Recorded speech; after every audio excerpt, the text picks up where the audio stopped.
We volumed? We're good. Go for it then. Here we go. We're at the PFF Worldwide Headquarters. Sam Monson, Cris Collinsworth. We were thinking that since we're going to be here watching the draft anyway, we might as well watch it with everybody whoever wants to hang out with us. That's exactly what we're going to do here tonight. We'll have a few different people come through and keep you entertained, especially when there's some trades that begin to happen. We think we have a new way of evaluating those trades and who got the upper hand as they happen. And Sam, I got to believe we're going to see more than a handful of trades, and probably pretty quickly, with potentially 6 first-round quarterbacks coming off the board tonight. Yeah, those guys are the key to everything. We gained this out earlier, trying to walk through all the picks, and really from pick number 1, everything can change depending on what the Browns do at number 1, then depending on whether the Giants can resist the temptation of taking Saquon Barkley at number 2, and then it just cascades down the draft with all these quarterbacks. This is going to be a bizarre night. In some ways, it already has been. When you consider that we've already seen the controversy of the day with Josh Allen and the tweets that he sent out when he was in high school. And yet, as we probably all tried to warn our own kids and warn ourselves that if you're not willing to read about it on the front page of the New York Times, don't tweet it, don't send it, don't hit send. And it's already come back to haunt him. And it's a very interesting question after what we saw a season ago with the guys taking a knee, with the comments by the president. This is a highly charged issue. And now potentially you're talking about the face of your franchise, in this case Josh Allen, coming out with some insensitive remarks, and then he's going to have to come back in, walk back in that locker room, and it's not going to be easy. I don't care what anybody says, and if you're the general manager making a decision, you've got to think long and hard about that. And we've heard, the rumors were always that Josh Allen was potentially the number 1 pick overall of the Cleveland Browns. Yeah, it's a major thing that he has to navigate now. He's obviously had to answer questions about it on the red carpet at the draft itself, had to explain away that, these were silly things he said when he was much younger. He was a kid, and he's owned them and he's moved on. He's grown from now, but that's something that's going to stay with you. You can't just explain it away and walk on. It's going to be something that's there for the foreseeable future. And it's not like it was a player on your team that now you're just going to have to try and manage, right? This is, you would have to make the decision to bring him to your team and see how that locker room reacts. So it'll be interesting to see just how far Josh Allen falls down the board.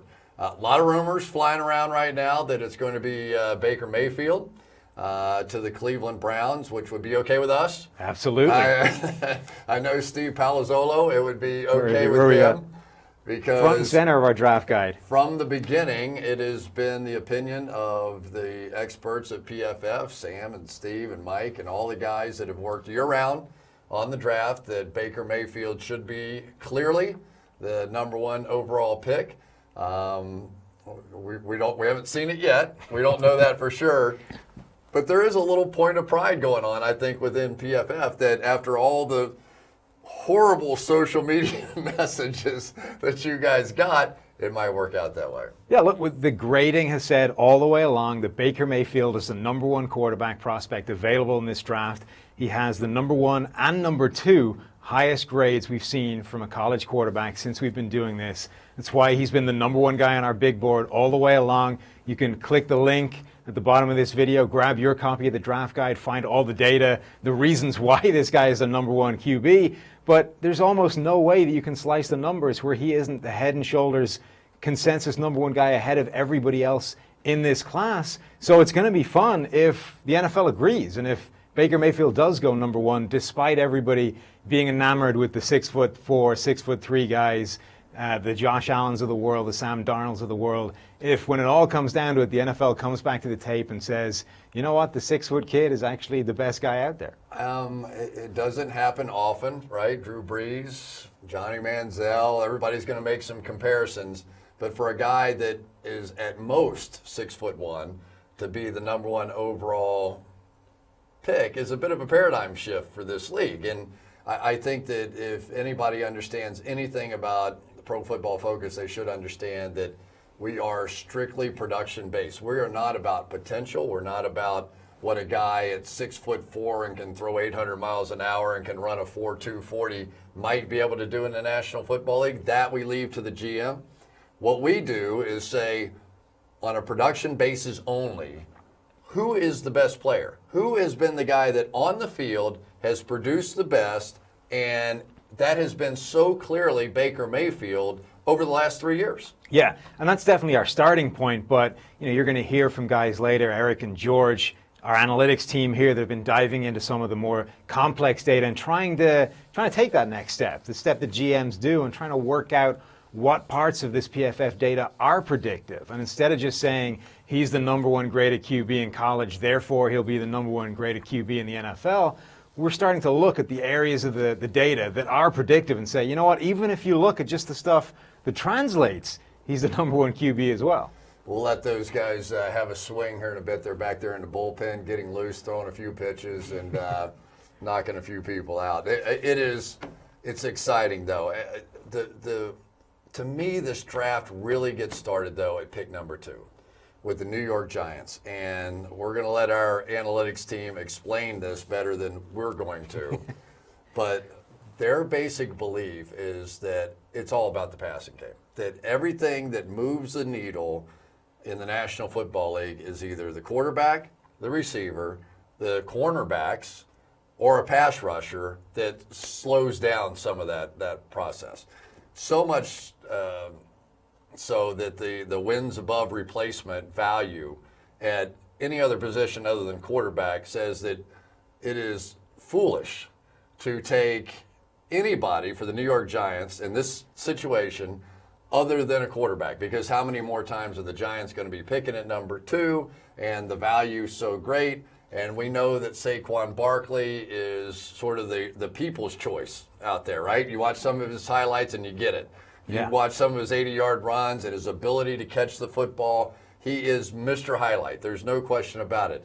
And yet the positional value of running back with the number 2 overall pick, our guys say no. Yeah, it's a good thing these picks are on a clock, because those guys could take up the entire draft show talking about that. It's true. Look, the running back is a position that it's just become less valuable when you start looking at the things that actually correlate to winning football games. It's all about the passing game, and it's all about how far down the field you can impact the passing game. So even good receiving running backs, if all they're doing, if all of their work is happening in and around the line of scrimmage, screen passes, swing, all the basic running back route tree stuff, it's still not as impactful as guys that are wide receivers, that run deep down the field, make those bigger plays. So really with Saquon Barkley, it comes down to he is a special receiver, but even if you're prepared to use him like David Johnson in Arizona, like Le'Veon Bell in Pittsburgh, guys that can be split out wide and become mismatch weapons, unless they're really going deep down the field regularly, they're never going to have the same kind of impact as finding a number 1 shutdown corner. Last year, Alvin Kamara, the Saints drafted him in the 3rd round, but they went cornerback in the 1st. They got Marshawn Lattimore at the top of the 1st, and no matter how good Kamara was, it was Lattimore that made the difference for that team. He transformed that defense by being as good as he was. So with the Giants sitting at number 2, with a need at quarterback, whether Eli Manning retiring, whether it's Davis Webb not being a clear answer right now, they can't possibly pass up a quarterback for Saquon Barkley, can they? Yes. The answer is yes, they could. Not everybody is going to buy into the analytics of our guys, at least not yet, but throw out your opinion. We're going to hear their opinions as well as we go. How big a gap is there, in your estimation, between these quarterbacks? Because most people have had a tough time splitting between Baker Mayfield, Sam Darnold, and Josh Rosen, and to some extent Josh Allen, because of the superior physical skills. Now, I know our guys have him more of into 1st round and into the 2nd round kind of things. Let's start with that. Why Josh Allen not a high pick in this draft? Yeah, we've said all the way through this process that if the first thing you're going to tell me about a quarterback is he has a cannon for an arm, that's not good, because that should be pretty low down the list of your attributes for quarterback in the NFL. It's a nice thing to have. It's a good bonus. But if that's your leadoff pitch, it's not good. And that's really what Allen is that all the other stuff is not great. He's a pretty inaccurate quarterback, even if you forget the completion percentage stuff. That offense did not help his completion percentage. He didn't have, 20% of his attempts like Baker Mayfield being screens. Right. Even if you look beyond that and if you limit it to just short stuff, the easy passes that a quarterback should be completing, he's still inaccurate on that stuff. So there are basic flaws to his game that aren't there for a guy like Baker Mayfield, like Sam Darnold, even like Josh Rosen. It's really down to what you think he can become if you improve his surrounding cast, if you put him in the NFL, you improve the blocking, the coaching, you teach him all the things that are missing, and of course you try and build around that cannon for an arm.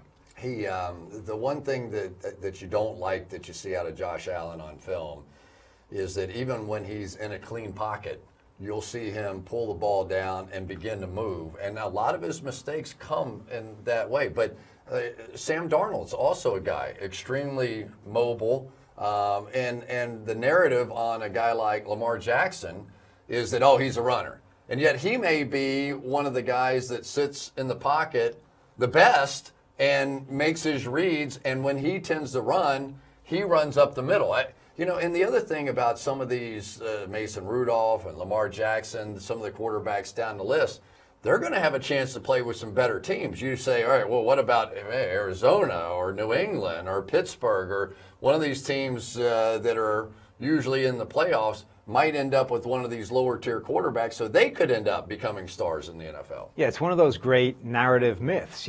Lamar Jackson is the guy that's just scrambling around back there acting like a running quarterback.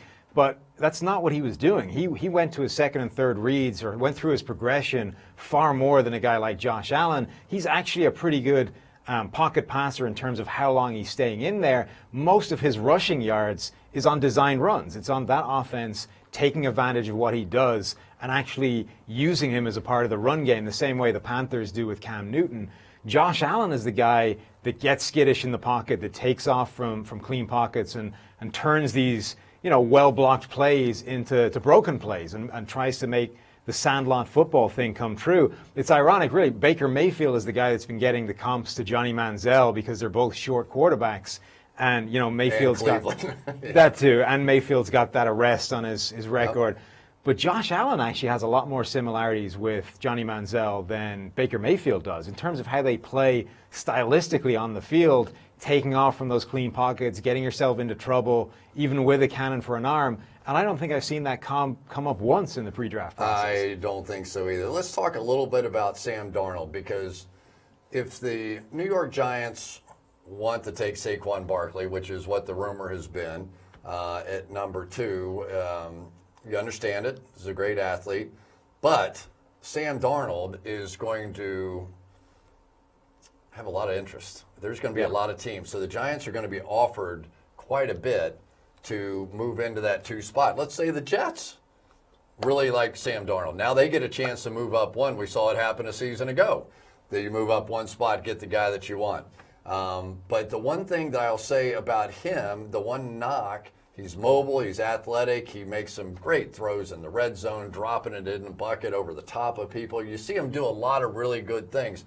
He has a big windup on Sunday nights. We always do the same thing. How long does it take that ball to get out of his hands? Well, we went back at NBC and took a look at it, and he's more in the 0.4 second range. Most of the top end quarterbacks, 0.3, 0.31, 0.33, sort of on the high end. And he did have some trouble holding on to the football last year. You don't know if that loop may come into play with that.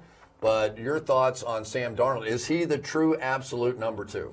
I think he probably is. I think 2 and 3 are really close together. We have Baker Mayfield as our number 1 guy, but Josh Rosen from UCLA, Sam Darnold from USC, I think those are your 2 and 3. And a PFF has settled on Darnold being the number 2 guy. But it's a close run thing. And the reason is it's the big-time throws. His high-end stuff is fantastic. He was number 2 in the draft class in big-time throws behind only Baker Mayfield. The concern is the bad things, it's the negative plays. And the loopy motion thing, I think the biggest impact of that may be with those fumbles. There was a stretch where the ball was just flying out of his hand when the arm came back. That, I think, is a bigger concern than how long the ball takes to get out of his hand. It's whether it's safe back there when he's moving his hand around.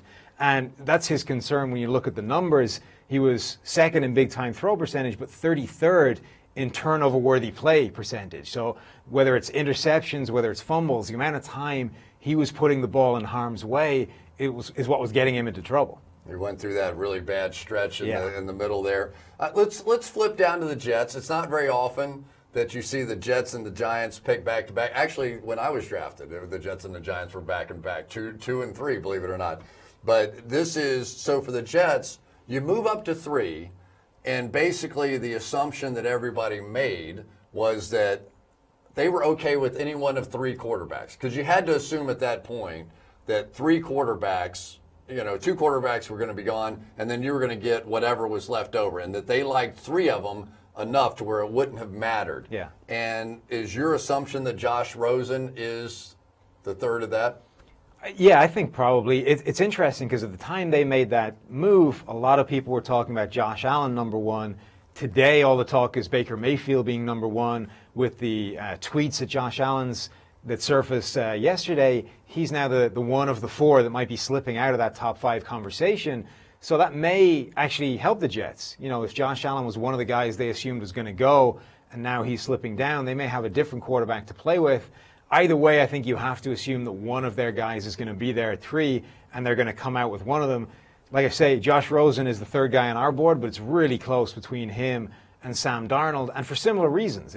His high-end plays look really good. There's too many negatives in there, but it's analyzing whether he's going to be able to eradicate those from his game at the next level. You know what's so interesting is we get started here. We're just getting ready to start the draft.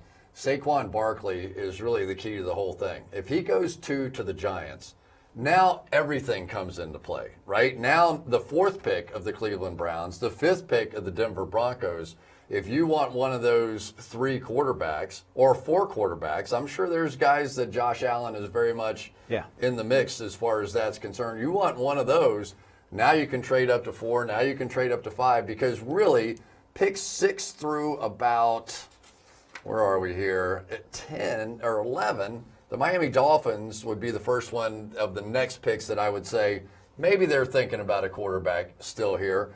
But there are trade-up possibilities that come after pick number 5 here. And if Saquon Barkley goes to the Giants with number 2, it's going to be a crazy hour at the NFL draft with all the trades and things that happen next. Yeah, I mean, if that happens, you have to assume that the Cleveland Browns phones are going to be ringing off the hook for that number 4 position, because that's the pick to get to. You get to leapfrog Denver, who presumably would take one of these big quarterbacks if they were still on the board at 5.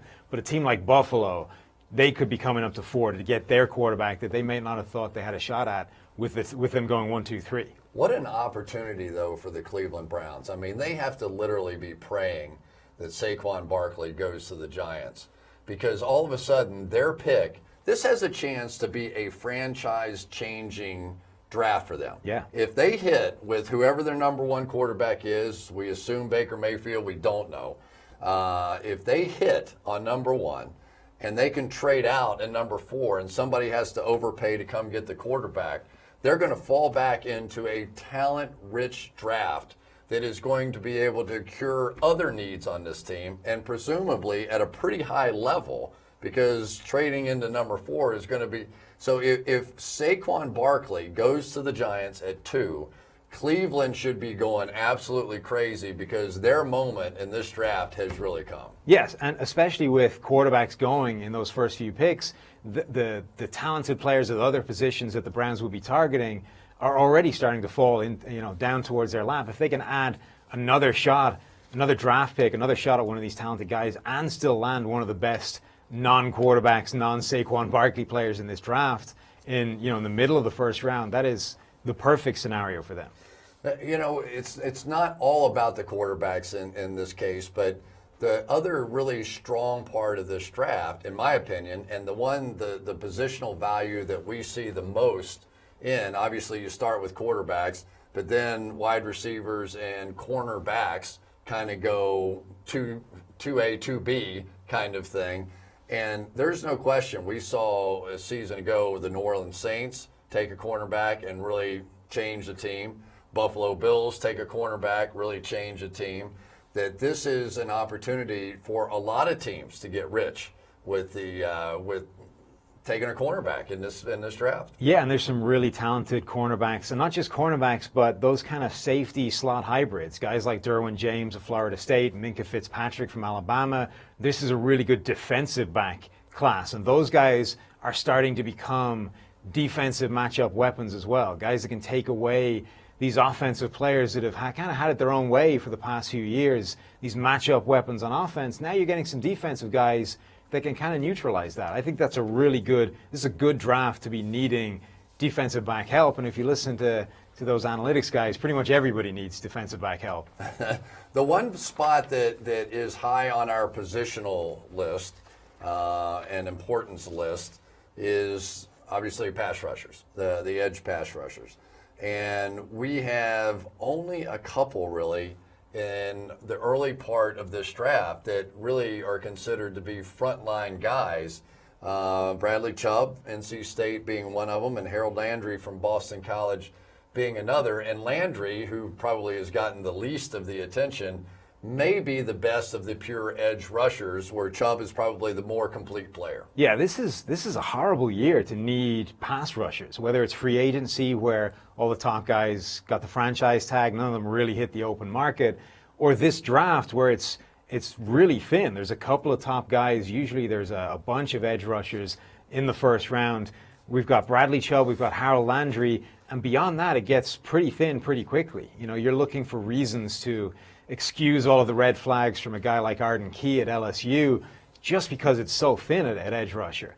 And it's going to be interesting to see whether teams push a guy like Harold Landry up the board, because he's the one guy that's really shown the potential to be a game-changing edge rusher at the next level, a guy that can bend, can get the edge, can generate an incredible amount of pressure on 20% of his pass rushing snaps back in 2016.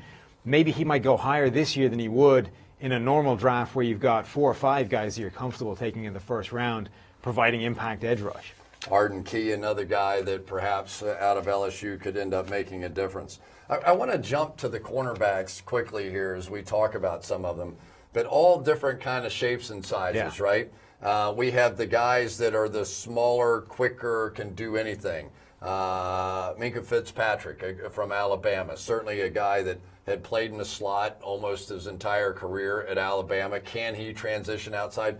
Do you want him to? Yeah. Because what we've discovered with all the analytics is that the slot cornerback may be one of the most important positions on the field. So that was the question we were asking at the beginning of this process is, can Minkah Fitzpatrick move outside? Can he be a perimeter corner like Jalen Ramsey? Can Derwin James do that? Because outside corner is going to be more valuable than safety. But the analytics guys started diving into this and discovering that the slot is like its own little world. And it's actually a really valuable position. And not just that, but guys that have played the slot before are the ones that translate best to playing the slot at the next level. It sounds logical. If you've done it before, obviously you're going to be better at doing it if you're asked to do it again. But typically the NFL just takes the short corners, guys that they don't think can hold up on the outside against 6'3" receivers. And those are the guys that get moved to the slot, whether they've played there before or not. So if you have guys with a proven track record of playing inside and being game-changing weapons, suddenly you've got a Tyrann Mathieu kind of game changer on defense inside, which it turns out is every bit as valuable as a true number one shutdown corner on the outside. So we have probably the best of the athletes in there. Denzel Ward out of Ohio State, their run of great cornerbacks. Yeah. Kerry Combs, their defensive backfield coach up there, certainly in the mix. Other sort of smaller, quicker guys, Dante Jackson out of LSU. That is one feisty little sucker, man. I really like him.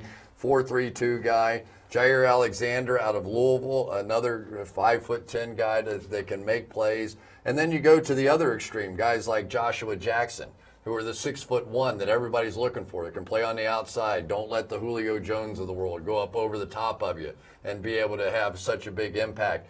Do you think, as you look at the cornerback class, who's coming off the board first? Who do you think? I think Denzel Ward will probably be the first guy off. What's really interesting, though, this year is the number of short corners. You know, for years, the NFL has been chasing these 6-foot-plus corners to the point where they weren't even looking at guys who were 5'10". They were just dismissing these guys as slot only, as guys who would go down the board, But now you've got Denzel Ward, most people's number one corner. Jair Alexander, people think is a first-round pick. Your guy, Dante Jackson, 3 out of the first 5 cornerback prospects, best cornerback prospects, are all under 6 foot, but they're making up for it with blazing speed, incredible athleticism, hops that go on for days, guys who can jump up and challenge at the catch point. It's just a really fascinating year to see the NFL suddenly say, you know what, being 6'2" isn't everything. Right. But it doesn't hurt if you're Derwin James from FSU. Now, the other thing that we've seen is that these big tight ends that can split out, the Rob Gronkowskis and the Travis Kelce's and the guys that can do so much damage flanked out at the tight end position, you better have somebody pretty unique. You've got to have either a big linebacker that can run or a safety that's a little bit bigger. And when you're talking about a player like that, a matchup player, I'm not sure that there's one better than Derwin James out of FSU. Here's a guy 6'2", 215, runs under 4'5", strong, sort of that alpha male in the locker room kind of guy. I've got to think he's going to be one of the top 10 picks. Yeah, and he's got experience covering the slot, not just against guys like Rob Gronkowski, tight end split out there, but against slot receivers. He's done it against legitimate wideouts inside. So again, it's just a huge additional value to what he can bring. But yeah, you're right. We've seen last season how important it is trying to find a guy that can go one-on-one with somebody like Rob Gronkowski. That on its own torpedoed the Steelers' game plan on defense. They went man-to-man across the board, but that left Sean Davis one-on-one with Rob Gronkowski, and he just couldn't hold up. He wasn't good enough to do it. You need to find guys on defense that can do that, because the offense has been finding Rob Gronkowski's or Travis Kelce's or Zach Ertz, or, they've been finding those guys for years. Defense is catching up, and Derwin James is the perfect player to start making inroads. Well, if you're wanting to play along at home, you can go to PFF and open your Edge or Elite account. We'd love to have you join us. There's tremendous. How many draft profiles are in this thing? We've got 200 full written profiles. We've got another 200 data profiles and data of some kind on over 2,000 draft prospects. It's a pretty incredible document, so it's an easy way, especially as you get into the second and third day of the draft. Yeah. I don't care who you are. It's harder to follow, and yet if it's your team, you're going to have a great interest in what's going on. So we are headed towards the first pick in this draft, and as you look at it for the Cleveland Browns, is there any chance they don't take a quarterback? If you hang out on Twitter just a little bit, there are people who will say, take Saquon Barkley, take Bradley Chubb, take whichever quarterback is left over at 4, and that way you're going to get 2 really good players. No, you've got a unique opportunity to pick the single best player in this draft at the most important position, which is quarterback. Quarterback is this binary question. Do you have a franchise guy, yes or no? And if you don't, you better take one at your first available opportunity. Their first available opportunity is when that clock starts. That's when they need to pick their quarterback. What's interesting is, of course, we sit around here and think of every scenario we can possibly think of. What if Josh Allen or Lamar Jackson or Mason Rudolph were to fall to the second round? And now the Cleveland Browns, let's say they take Baker Mayfield at number 1, and they take somebody else at number 4 or trade back or do whatever. Could they take 2 quarterbacks with their first and second pick and just say, you know what, we're going to keep throwing darts at this board until we get it right, and we have to? Yeah, it's been one of the things that's come up throughout this entire process. Will Cleveland take 2 guys? Should they take 2 guys? I don't think you can do it with number 1 and number 4. I think that's just too much of a media nightmare. It's going to be a storm. And you have Tyrod Taylor, who, for all intents and purposes, is going to be the quarterback on opening day. So the Buffalo Bills. You're running out of snaps to go around, especially with guys you've invested so much in.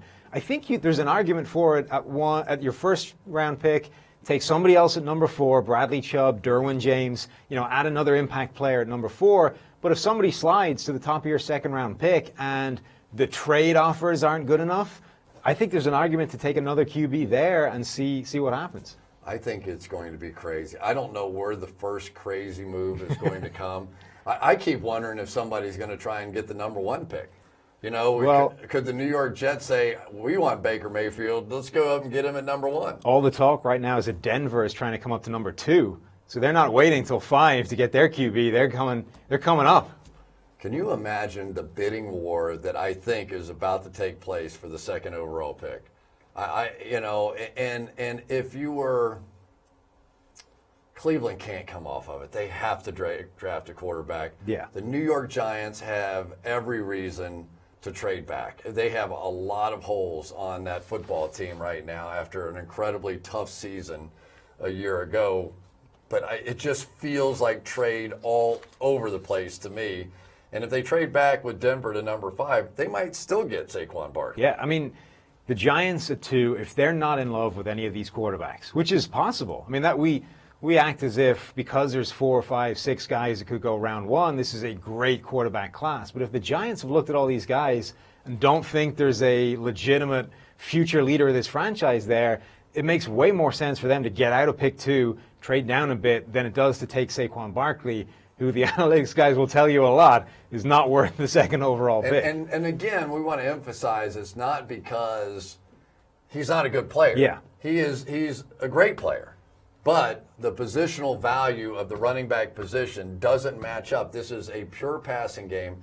And it's interesting for me, a guy like Andy Reid, way back in the day, used to sit there and say, and he got criticized so much because he threw the ball 60% of the time.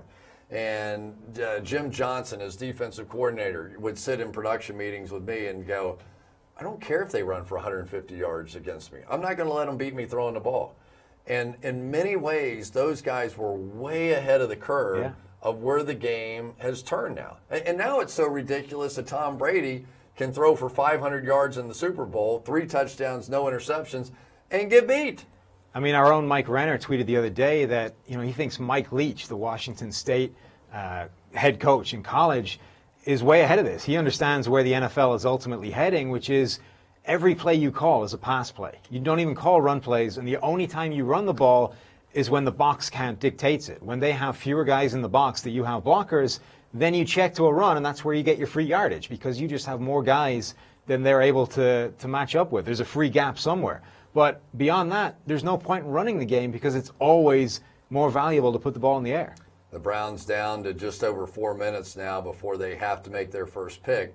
And you try and imagine what might be going on right here. Let's say, let's create all kinds of scenarios.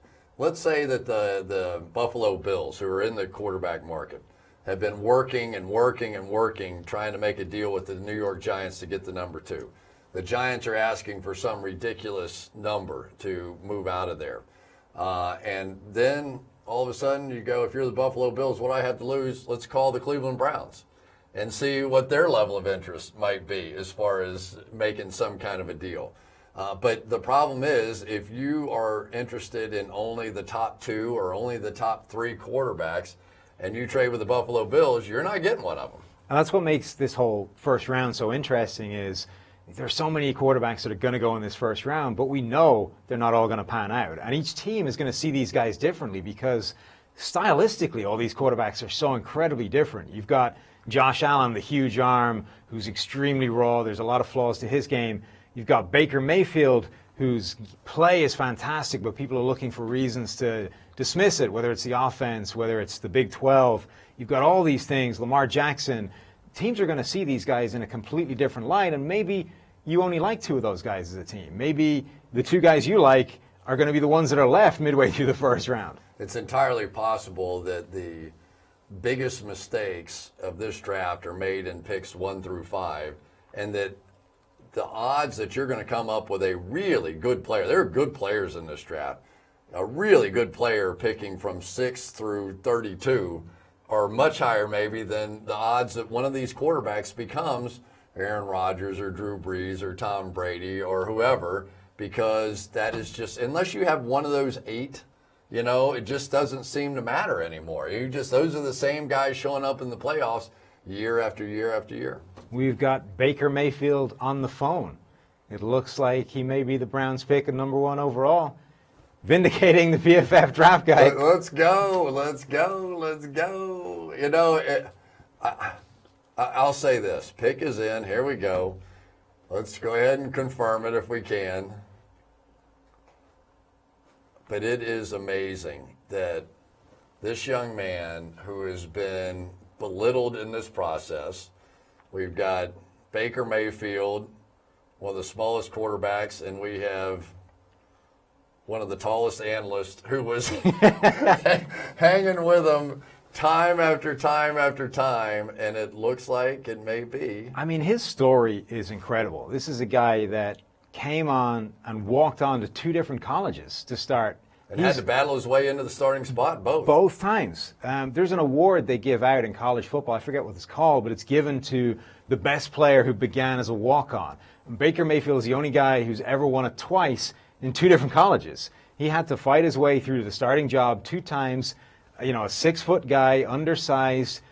He's had all these knocks the whole way through the process, and he's the guy that's going to be tasked with turning around this Cleveland Brown franchise once again. He's the next guy who's going to try and keep his name off the list of the famous Browns jersey with all those quarterback names on the back. Interesting stat just brought up by NFL Network, but since 1994, the Browns have not won a playoff game. That is pretty incredible. And here we go. I'm sure our guys will let us know as soon as it is official. We're watching on television. I can read lips pretty well. Quarterback Oklahoma. There we go.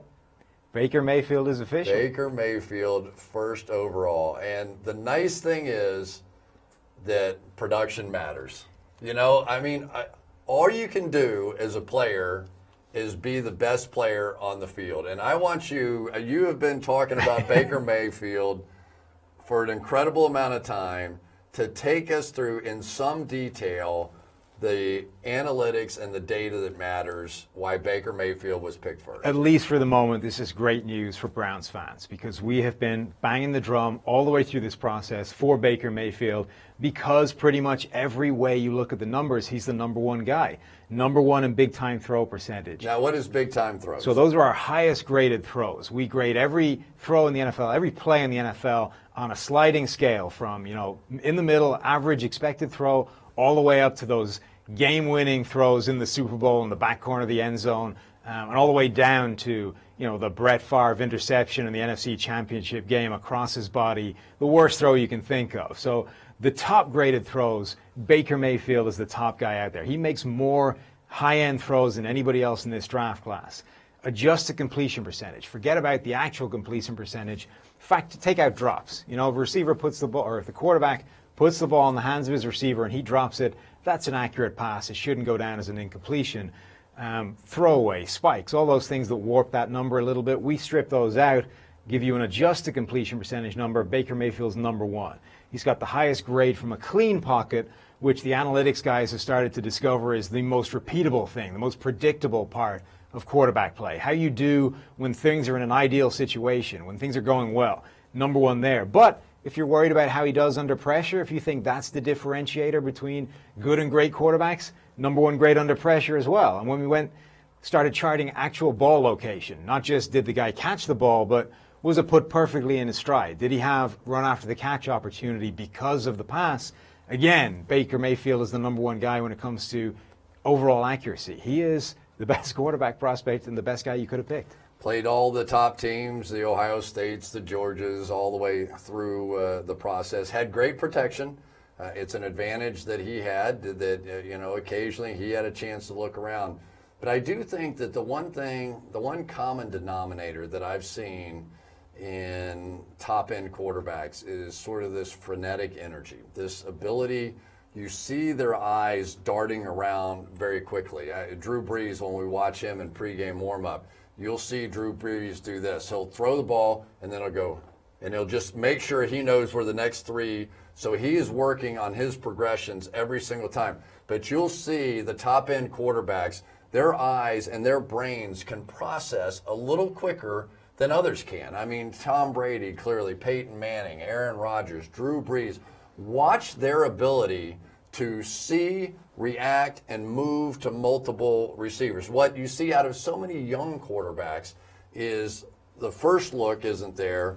Maybe they get to the second look, but it's a glance, and then they're gone. right? And a lot of times with quarterbacks that can run, it ends up being a bit of an issue because they have been so effective in high school and college taking off and running with the football that they think they can do it at this level. And at this level, defensive linemen are going to catch them. Yeah, there's a certain level of athlete who is a guy good enough to get away from college defenders, not quite fast enough to get away from NFL defenders. And sometimes a guy, he never learns that. He never gets that adjustment in speed, and he's always getting himself into trouble running around behind the line of scrimmage. The great thing about Baker Mayfield, I think, is he was always moving around to make a pass happen. He wasn't just running to scramble. He was trying to eyes were always downfield, and he had the arm to fit in those passes with zip. So I don't think that'll be a problem for him.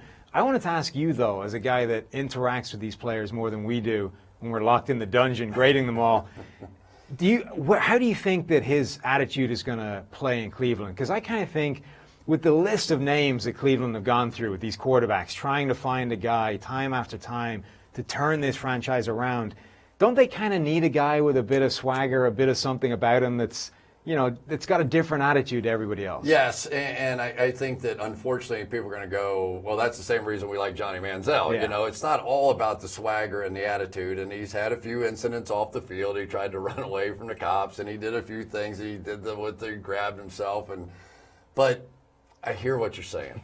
Now, I've played with a lot of quarterbacks, and the best ones are all people that have an edge to them. They just do. They end up, they have an attitude, and it looks like we have Saquon Barkley. Is that right? Yeah. Here is the number 2 pick, which now makes this a wild draft. This draft just got crazy because now you have quarterbacks left on the board, and we are going to see a flurry of activity. I think the New York Jets are probably jumping up and down at this point. Yes, absolutely. Because they're going to get whoever they consider their guy to be. They're going to get that. But the Cleveland Browns, in my opinion, are the big winner with this pick. Absolutely. The Cleveland Browns now are going to be the team that is sitting there and is going to be able to make that trade up to number 4. And there's going to be a flurry of activity starting right now. Yeah, but this pick, the Saquon Barkley to the Giants pick, becomes so fascinating because his strength is not being a between-the-tackles ball carrier. He is, at the very least, a modern-day 2018 NFL running back, which is what he is best at is his work as a receiver and the ability he has with off-the-charts athleticism. We saw those numbers at the Combine, 235 pounds, 40-plus inch vertical, runs a 40 and 4 sub 4.4. This guy's incredible athlete.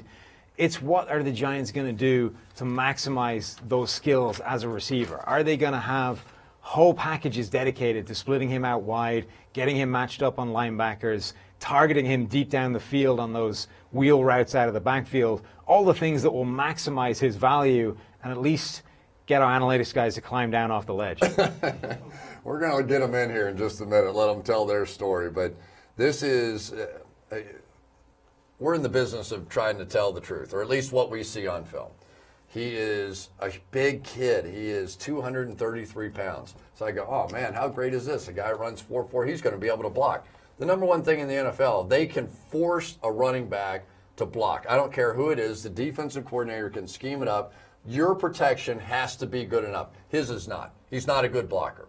He also is not particularly good at breaking tackles. He doesn't run like a 233-pound guy. He's a dodger. He's a guy that wants to bounce out. Now, he's good at that. I don't want to take away from that.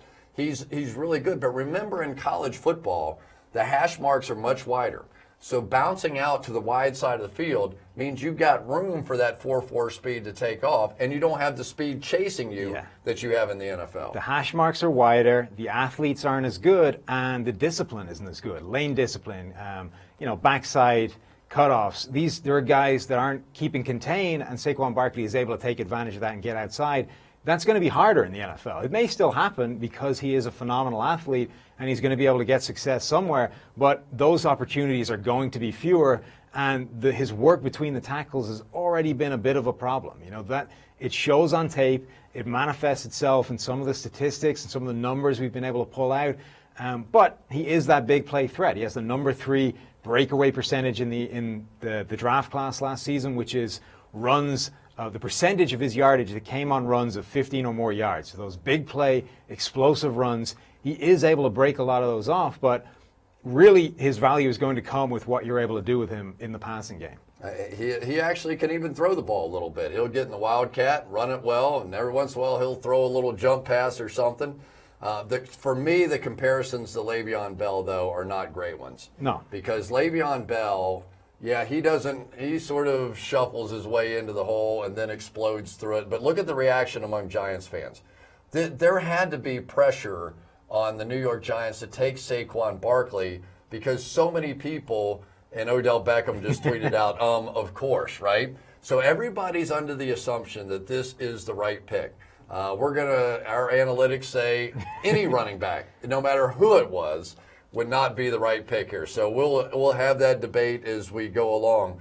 But now it's up to the New York Jets. And this draft has fallen perfectly for the New York Jets. I mean, they are going to get as if they had traded up to the number 2 pick because they had to assume the Giants were going to take a quarterback or somebody would trade up and get a quarterback at 2. And potentially the number 1 guy on their board if they thought that Cleveland was going to take Sam Darnold all along, who was a lot of people's number 1 quarterback in this whole process. So the Jets all of a sudden have a shot at Sam Darnold, who they may have thought there was no way he was getting to where they were. This could be the absolute perfect scenario for the Jets. It would not stun me if it ends up being Josh Rosen. I could see that too. I mean, it would not stun me, who is probably a little bit more of a pocket passer, a guy that Sam Darnold's going to move around a little bit. Josh Rosen, has a little bit of an attitude. Can we say that? He comes in with a little confidence. He even said something the other day, if you walked around the UCLA campus, I'm not sure you'd find a whole lot of people that like me. Yeah. I don't know if that serves you well in New York or doesn't serve you well. You better be able to stand in there. But they did trade away a lot of people to move up to number 3.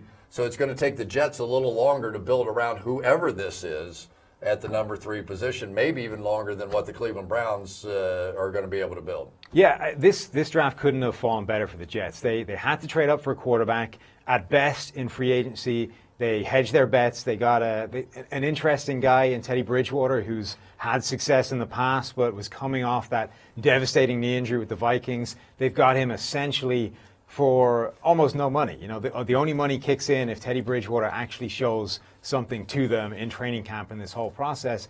They are gunning for a franchise quarterback of the future, and the Browns have taken the one guy that I think most people didn't expect them to take number 1, and the Giants have passed on a QB entirely. So the Jets very probably have the pick of the number 1 guy on their draft board, and it couldn't have gone any better for them. Couldn't have gone any better. And so I would say that Sam Darnold is the odds-on favorite here at this point to go next.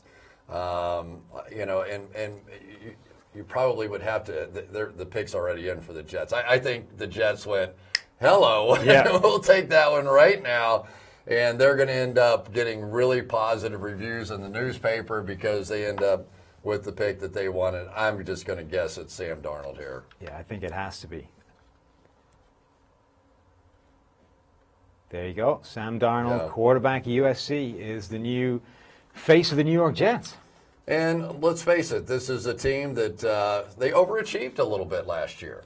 In some bizarre way, that overachievement cost them future draft picks because of the fact that they ended up having to trade back up to get into this 3rd position. But they have to be doing backflips right now in New York. Whether or not Sam Darnold ever ends up being anything, I have some reservations about him because of some of the mechanics of his throwing motion. But this is a guy that can move. He moves in a way that, I don't want to make a comparison, but the way Aaron Rodgers moves to throw, he's more of a step up in the B gap, try and get himself out and some different things. But his accuracy and his touch on some throws just stick out, from some of the other quarterbacks. And he's the one guy that was able to challenge Baker Mayfield in some of the numbers that we ran. When we looked at accuracy plus, the true perfect passes, whether it's into tight window coverage, perfect ball location, Darnold was the guy that was able to put so many incredible touch passes in there. And a lot of the times it doesn't necessarily come out of his hands looking that pretty. It wobbles, it's got a real arc to it, but it tends to land in the perfect spot, and there's something to that. You know, he's able to put these passes exactly where they need to go. There was one play in particular down the sideline to Ronald Jones at one point in the year where he just flicked it almost underarm, lands in a bucket deep down the sideline. Those are the plays that make you think that Sam Darnold can be special. And then the only question is, can you explain away that 4-game stretch where he just looked horrendous and the ball was flying out of his hand with fumbles and the negative plays? But he's another guy that is still young. There's a lot of development to do. I think his upside, it's a word that a lot of people hate, draft time, but I think his upside is very real. The only thing I would say I'm a bit concerned about Sam Darnold is he can hold the ball a little longer than necessary. He got away with it. You know, USC is still superior talent football team. 2.5 seconds doesn't mean much to a college quarterback. 2.5 seconds means a lot to NFL quarterbacks. That's about the cutoff. I mean, when you go 1,001, 1,002, that sack, that's a sack in the NFL. And there are a lot of quarterbacks that never adjust. They never can figure that out because the pass rushers are so good. And most people will tell you the biggest mismatch in the NFL is always between the defensive end, the outside linebacker pass rushers, and the offensive tackles that are playing in the National Football League. But, you know, this is a smart guy. He knows what he's doing. I think he really impressed a lot of people at his pro day where he was telling people beforehand, I hope it rains. So some of the conditions he's going to face in New York, maybe not quite as intimidating to him. So we'll see what happens. I'm not positive that you can change somebody's throwing motion and quicken it up. That's still my concern. Yeah, and I think a lot of these young guys, the time they take with the ball is an issue, and it's something they're going to need to adjust to because, like you say, at college, they've got that time. Baker Mayfield has the same problem. He holds the ball a little too long at times, and you're not going to be able to do that at the next level. You're going to need to speed that up. But if that's something that's common to all these guys, I think it's just something that you understand with a new quarterback you're going to have to deal with. You're going to have to teach it out of them. He's going to have to learn that with experience of playing at the next level. That's that speed adjustment that everybody talks about. All right, it's game on now. Now, I know this is exciting, but I think that people could have predicted the first 3 picks here in some way, shape, or form. There was a lot of conversation. Right now, I don't have any idea what's going to happen next. I don't know if we're going to get Denver trading up. I don't know if we're going to get the Buffalo Bills trading up. I don't know if we're going to get the Cleveland Browns making a pick in this spot. I don't know what's going to happen with the 4th overall pick. Well, this was our scenario in a way, is when there's a quarterback available at number 4, this was the pick for the Bills to come up and get their guy, especially if one of those guys is Josh Rosen, one of those big 3 quarterbacks that everybody thought may go 1, 2, 3. Now those guys are available at 4. Buffalo is a team that desperately needs this franchise quarterback. The only guy they've really got is A.J. McCarron, and they got him for very little. He wasn't a heavy investment. He's not the guy they think can be the QB going forward. This would be the pick to trade if they need to get their QB. All right, let's do the reverse argument for Buffalo Bills fans as well. You can stand pat, and at the very least, you're going to have probably a Lamar Jackson sitting there, a Josh Allen sitting there, a Mason Rudolph sitting there. You've got to believe Josh Rosen's going to be off the board before you get to 12. There's going to be a lot of viable trade partners coming out in the picks 6 through 10, but it's just hard to imagine at this point that either at pick number 4 or at the very latest pick number 5 that Josh Rosen doesn't come off the board here. You have to assume so. And the funny thing is, if he does get past Denver at 5, that's where he could start to slip, because then you've got that sequence of teams that don't need a quarterback, all of whom presumably will be fielding calls from the Buffalo Bills. But this is the pick to get that QB if you want to jump above Denver, who are not tied into not taking a quarterback because they have Case Keenum in the building. He at best is likely to be a bridge quarterback to whoever they're going to pick here. This would seem like the pick. The alternative is if Cleveland can't get the value they want, that's when you take the best defender on your board. They have an opportunity to get your franchise quarterback. You've got that turned around in Mayfield. Now you take the best defender. You take the best impact player you can get at 4. And that's how you really start to turn this thing around. You've got Myles Garrett on one side, who we think will be an excellent pass rusher as we go down the road. If you can stick a Bradley Chubb there next to him, and I know there's others that we're talking about, but that gives you the possibility, if the Cleveland Browns can ever get a lead, to force teams to throw the football. Yeah, or the position where all the value is the defensive backfield, the secondary. Those are the guys, the last line of defense, the guys that make the difference between an okay defense and a defense that can really slow down the passing game, which, as we've been saying, it's going to be our theme for this draft show. The passing game is everything. So on offense, you just got a guy who can be your passing game, and Baker Mayfield. On defense, now it's time to stop the pass. The interesting part, though, is if you can trade down a little bit, you're still likely going to, and correct me if I'm wrong here, but let's say they trade with Buffalo and go down to 12. You may not get the exact cornerback that you want. Let's say you decide that you want to go cornerback. Then, you may not get Denzel Ward, but you may get Minkah Fitzpatrick. The Browns selection, they're going to make the pick. That surprises me. They must have somebody they really liked.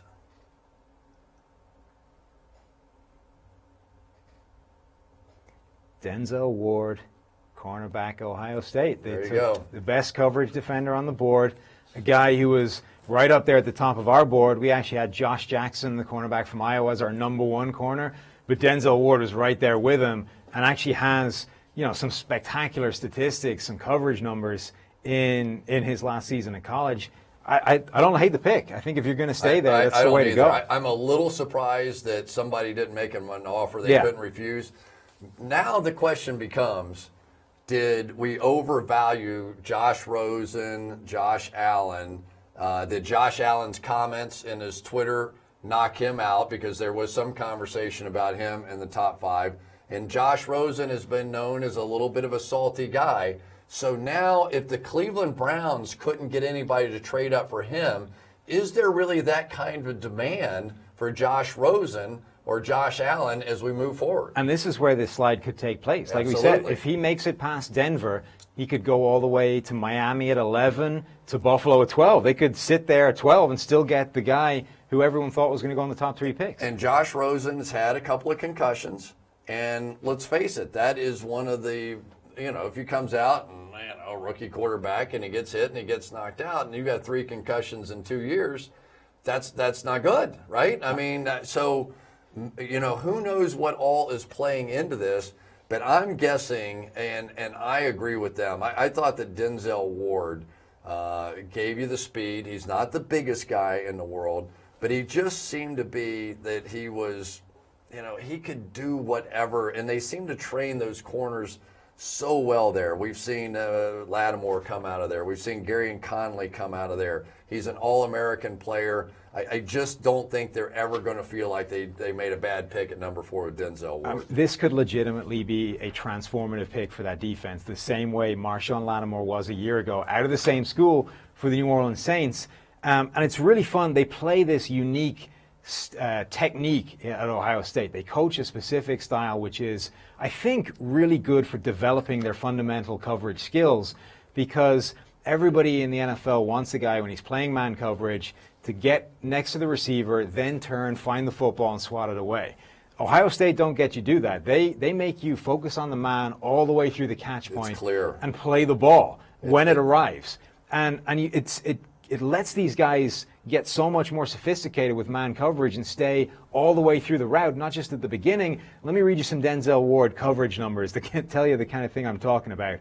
He allowed 35% of the passes thrown his way to be caught over his college career. That is a ridiculous number. Anything under 50% is really good coverage. 35 is otherworldly. When you consider that quarterbacks are completing 65, 70% of their passes, you now change that to just targeting Denzel Ward, that drops 40 points. It's an incredible number. Denzel Ward, to get back to your point, I think it's an important one, is that you will see him closer to receivers than any corner that you'll see on tape. The problem is they are totally reliant on when the receiver puts his hands up, that they're going to get their hand up and knock it away. In the National Football League, you don't see many players play that way. Despite the fact that he has a 39-inch vertical, if you don't see the ball, it doesn't matter. They're going to get off the ground, and some of these big Julio Jones-type receivers that are in the league are going to be able to stand and not even jump, out-muscle them, and make some of those plays. But I think what that does is it gives you a really solid foundation in terms of that man coverage, because you understand how to play it all the way through the route. You understand how to maintain contact with the receiver and not get shaken. And now you can try and train those guys to find the football at the last possible moment instead of playing through the guy's arms. And, maybe they're never going to get that, but even if they don't, they're in a pretty good spot because they're in tight coverage. And if they're able to do that, they've got a far better basis of the man coverage than the guy who never did it that way to begin with and can be shaken a little bit when he starts looking for the football. A lot of excited Cleveland Browns fans in Dallas right now as they think they have done pretty well here in their first couple of picks, and so do I. The other final note on Denzel Ward, I'd say, is that he's a rare guy that can make that cover 4 coverage over the top on a post that is the nightmare for so many cornerbacks. He is typically right there. That, and the other thing I think he does really well is, for a guy who plays man coverage so much, he looks to have a really good feel for zone coverage and how routes coming into his zone can be affected. He makes those Marcus Peters plays where he jumps into somebody else's coverage and appears somewhere where he's not supposed to be on the chalkboard. The quarterback is throwing because he knows Denzel Ward is going somewhere else, and he reads where it's going, comes off, and jumps in front of those passes. Marcus Peters makes those plays. We've seen a few guys over the years do that. Denzel Ward has a couple of those in his tape. If we don't see a quarterback come off here, this draft is going to be really interesting. Could we see the Denver Broncos going back, and without Aqib Talib now, who went off to the Rams, could we see them come back and try and get those 3 corners again and find somebody, or maybe even a Derwin James sort of guy that would be that matchup safety that could play those big tight ends and make the plays in the middle of the field? It's very possible. And Josh Jackson, I think, out of Iowa, is actually a pretty good Aqib Talib comparison. I think he's got a lot of those ball skills. He's got the same kind of size, got the ball skills. Not the speed, though. He's not that fast. Not the fastest guy in the world, but makes up for it with physicality. And I think he has the ability to stick with guys physically, even if he can't run with them with a free release. That would be an interesting pick. But it's coming up. Will the Broncos go quarterback? I mean, it is really an interesting question. We have, you want to say, they've made their move. They're ready to convert. Let's see who they're going here.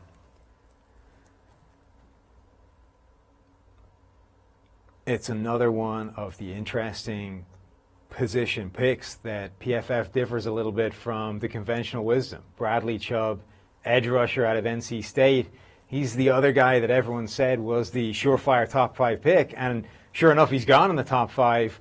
But he's a guy that we're a little bit lower on than everybody else because he hasn't had that dominant edge rushing, that pass rushing season that we want to see from a guy taken that high. It is so interesting that they now have basically said that Case Keenum is our guy. At least for now. At least for now. But when you have the Denver Broncos, you're going to do one of two things. You were going to take a quarterback, you were going to take a corner, or you're going to take a pass rusher. And I think that probably the guy who's happiest of all right now is Von Miller, because he is good. There have been some guys on the other side. Shane Ray's been okay. Shaq Barrett's been okay.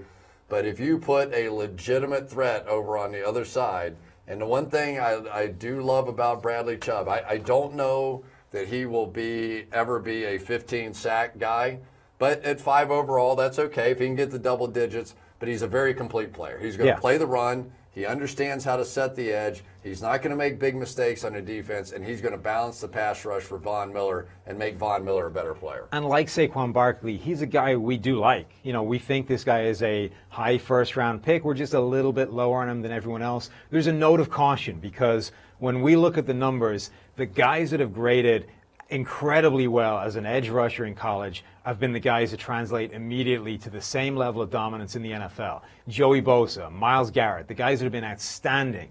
The ones that are a little bit below that, the step below, they've struggled a little bit to translate that same level of edge rush in the NFL, where the tackles are better, the pass blocking is better. It's harder to get that pressure. So the question with Chubb is, he's right on that borderline. He's at the top end of those players that never quite hit that elite pass rushing grade in college. Is he going to be able to translate that, or will he be a guy that struggles a little bit as an edge rusher, and he has to rely on being that complete player, a guy that can defend the run really, really well, provide something as a pass rusher, but he's never going to be Von Miller, or one of those top end guys. Yeah, I think a decent comparison for him. I remember Chris Long coming out in the draft. He was second overall, and his hustle just stood out to you. That it wasn't always he was making a guy miss, and sometimes the quarterback would pull it down, but he just kept playing and played so hard, and he got there. This young man is the same sort of player, and I think that his overall skills to a defense are going to make him a bit of a difference maker. And I like his hands, too. He has a double hand swat. He has an arm over. He has different ways that he can get to the quarterback. I don't think he is a blur of a pass rusher, but a very, very good all-around player. And Chris Long is an interesting comp as well, because he's a guy that did get a lot better as a pure edge pass rusher in the NFL. He became more of that edge presence. I mean, last season with the Philadelphia Eagles, he was a situational speed rusher for them. He wasn't a guy that was playing the run, this complete guy. He turned into this situational speed guy. All right, so now if you're the Indianapolis Colts, there aren't many of these pure pass rushers left. You've got to think, I would believe, that you might get either a Harold Landry, you might get one of the corners coming off the board here, you might get Dervin James coming off the board. What's your gut on this one? I mean, the good news for the Colts is that they need help most places. So it would be pretty tough to make a total mess of this pick. Almost anybody they can select at this point would be a major upgrade for them. I think secondary is an obvious need for them. They do need help as a pass rusher. It's not a great draft. We said before, 4 pass rushers. There's only one guy that you would think about, I think, taking this high would be Harold Landry out of Boston College. But I think there's much more value in the secondary, whether it's a Derwin James who could team with Malik Hooker and give them one of the best young safety tandems in the league, whether it's our guy Josh Jackson, who would be that ball hawk as a cornerback, as your number one guy. I would go secondary. Minkah Fitzpatrick, a possibility. You just don't know, but the Indianapolis Colts certainly have enough, and probably the headline is, how is Andrew Luck doing? That's it. That's going to determine everything anyway, so we shall see. That might determine this pick right here. Maybe we'll get Andrew Luck a bit of pass protection. Maybe a little offensive line help there. There we go. Too. Quentin Nelson, yeah. Most people would tell you, out of everybody in this draft, that Quentin Nelson is probably the surest bet of any of the players. I don't know anybody that doesn't think he is a surefire, fantastic player. He is maybe the only draft prospect I can think of where I haven't come across a detractor. Usually, no matter who it is, there's a couple of guys, a couple of contrarians who are going to tell you why this guy won't succeed. I haven't heard anybody say anything negative about Quentin Nelson. He is an absolute dominant guard. He's dominant in pass protection, in run blocking. He's got that nasty streak that all the offensive line guys love, the finish, the propensity to bury a guy into the floor after the play's already passed him. But graded fantastically at PFF. The only question is number 6 overall too high? For a guard. It's just positional. It's all it is. Nobody will ever argue that Quentin Nelson isn't. I think it's a fairly easy argument to make that he is the best football player in this draft. But it's going back to the Saquon Barkley argument. Is guard enough value to take the 6th overall? Is running back enough positional value to take as the 2nd overall pick? And now the debate, we've got a little side bet going as to whether or not he can bounce out and possibly be a tackle. I got a cramp in my leg. Oh, my God. Woo, that was tight for a minute. Oh, thank you very much. Oh, I got to stand up for a second. Our analytics team may be coming in a bit earlier than I had anticipated here. But that becomes the question for Nelson is he even a guard? Do you kick him out to tackle and say, this guy is the best offensive line prospect in this draft period? We're going to put him at one of the most valuable positions. Maybe it's not at left tackle. Anthony Costanzo is a good left tackle, not a great one. But the Colts need a right tackle. They've got a problem there. They've got a problem at both guard spots potentially. They need help really all over that offensive line. So I would put Quentin Nelson at the most valuable position, give him a chance to succeed or fail there. And if he does fail there, you can always move him back to guard where pretty much everybody thinks he's going to be an all-pro player. I don't think there's any question he would be. I got so excited, my legs cramped up on me. I got a Notre Dame kid going. But Quentin Nelson, I can remember watching him he and McGlinchey with some of those double teams. Yeah. They won football games for Notre Dame with the fact that they just simply overpowered people and blew people 5 or 6 yards back off the ball in the run game. Looks like the Bills are trading up now for their QB, presumably. They're coming after Josh Rosen, the guy that's been slipping. They want to halt that pick, trading up with the Bucs for the 7th overall pick. You've got to assume that's for Josh Rosen. But you don't know. You don't know. I mean, let me make the counter argument. Josh Allen is this big guy. You're playing in Buffalo. You're going to play in weather. He has a huge hand. He is going to be able to handle the football in the worst of conditions. He probably has, well, he's got to have upside because he made so many mistakes in college football with just pure accuracy. But if there is another guy, I mean, I cannot possibly see them trading and going for Lamar Jackson. That'd be almost like the same quarterback style they had, right? Also, if you are concerned about the weather, Jackson is the guy with, I think, the weakest arm of this group. You know, Rosen has a strong arm. Allen obviously has a strong arm, a generationally strong arm. So if you are concerned about the conditions up there in Buffalo, those are the guys you want. If it's Josh Rosen, it certainly doesn't look like it by the look on his face. So we don't see him talking on the phone or anything like that. But there's no way they traded up for anybody except a quarterback, right? No, and the talk right now is that it is for Josh Allen. That makes that pretty interesting. It does not totally surprise me. It's hard to watch him and not be enamored with the physical size and skills. It's a big gulp. It's a big gulp based on production, the way he played, the inaccuracy concerns that you're going to end up having. And let's face it, the comments that came out on social media today, you're going to have to walk in that clubhouse with a bunch of people you don't know, and this organization is going to have to explain why they did not think that was important.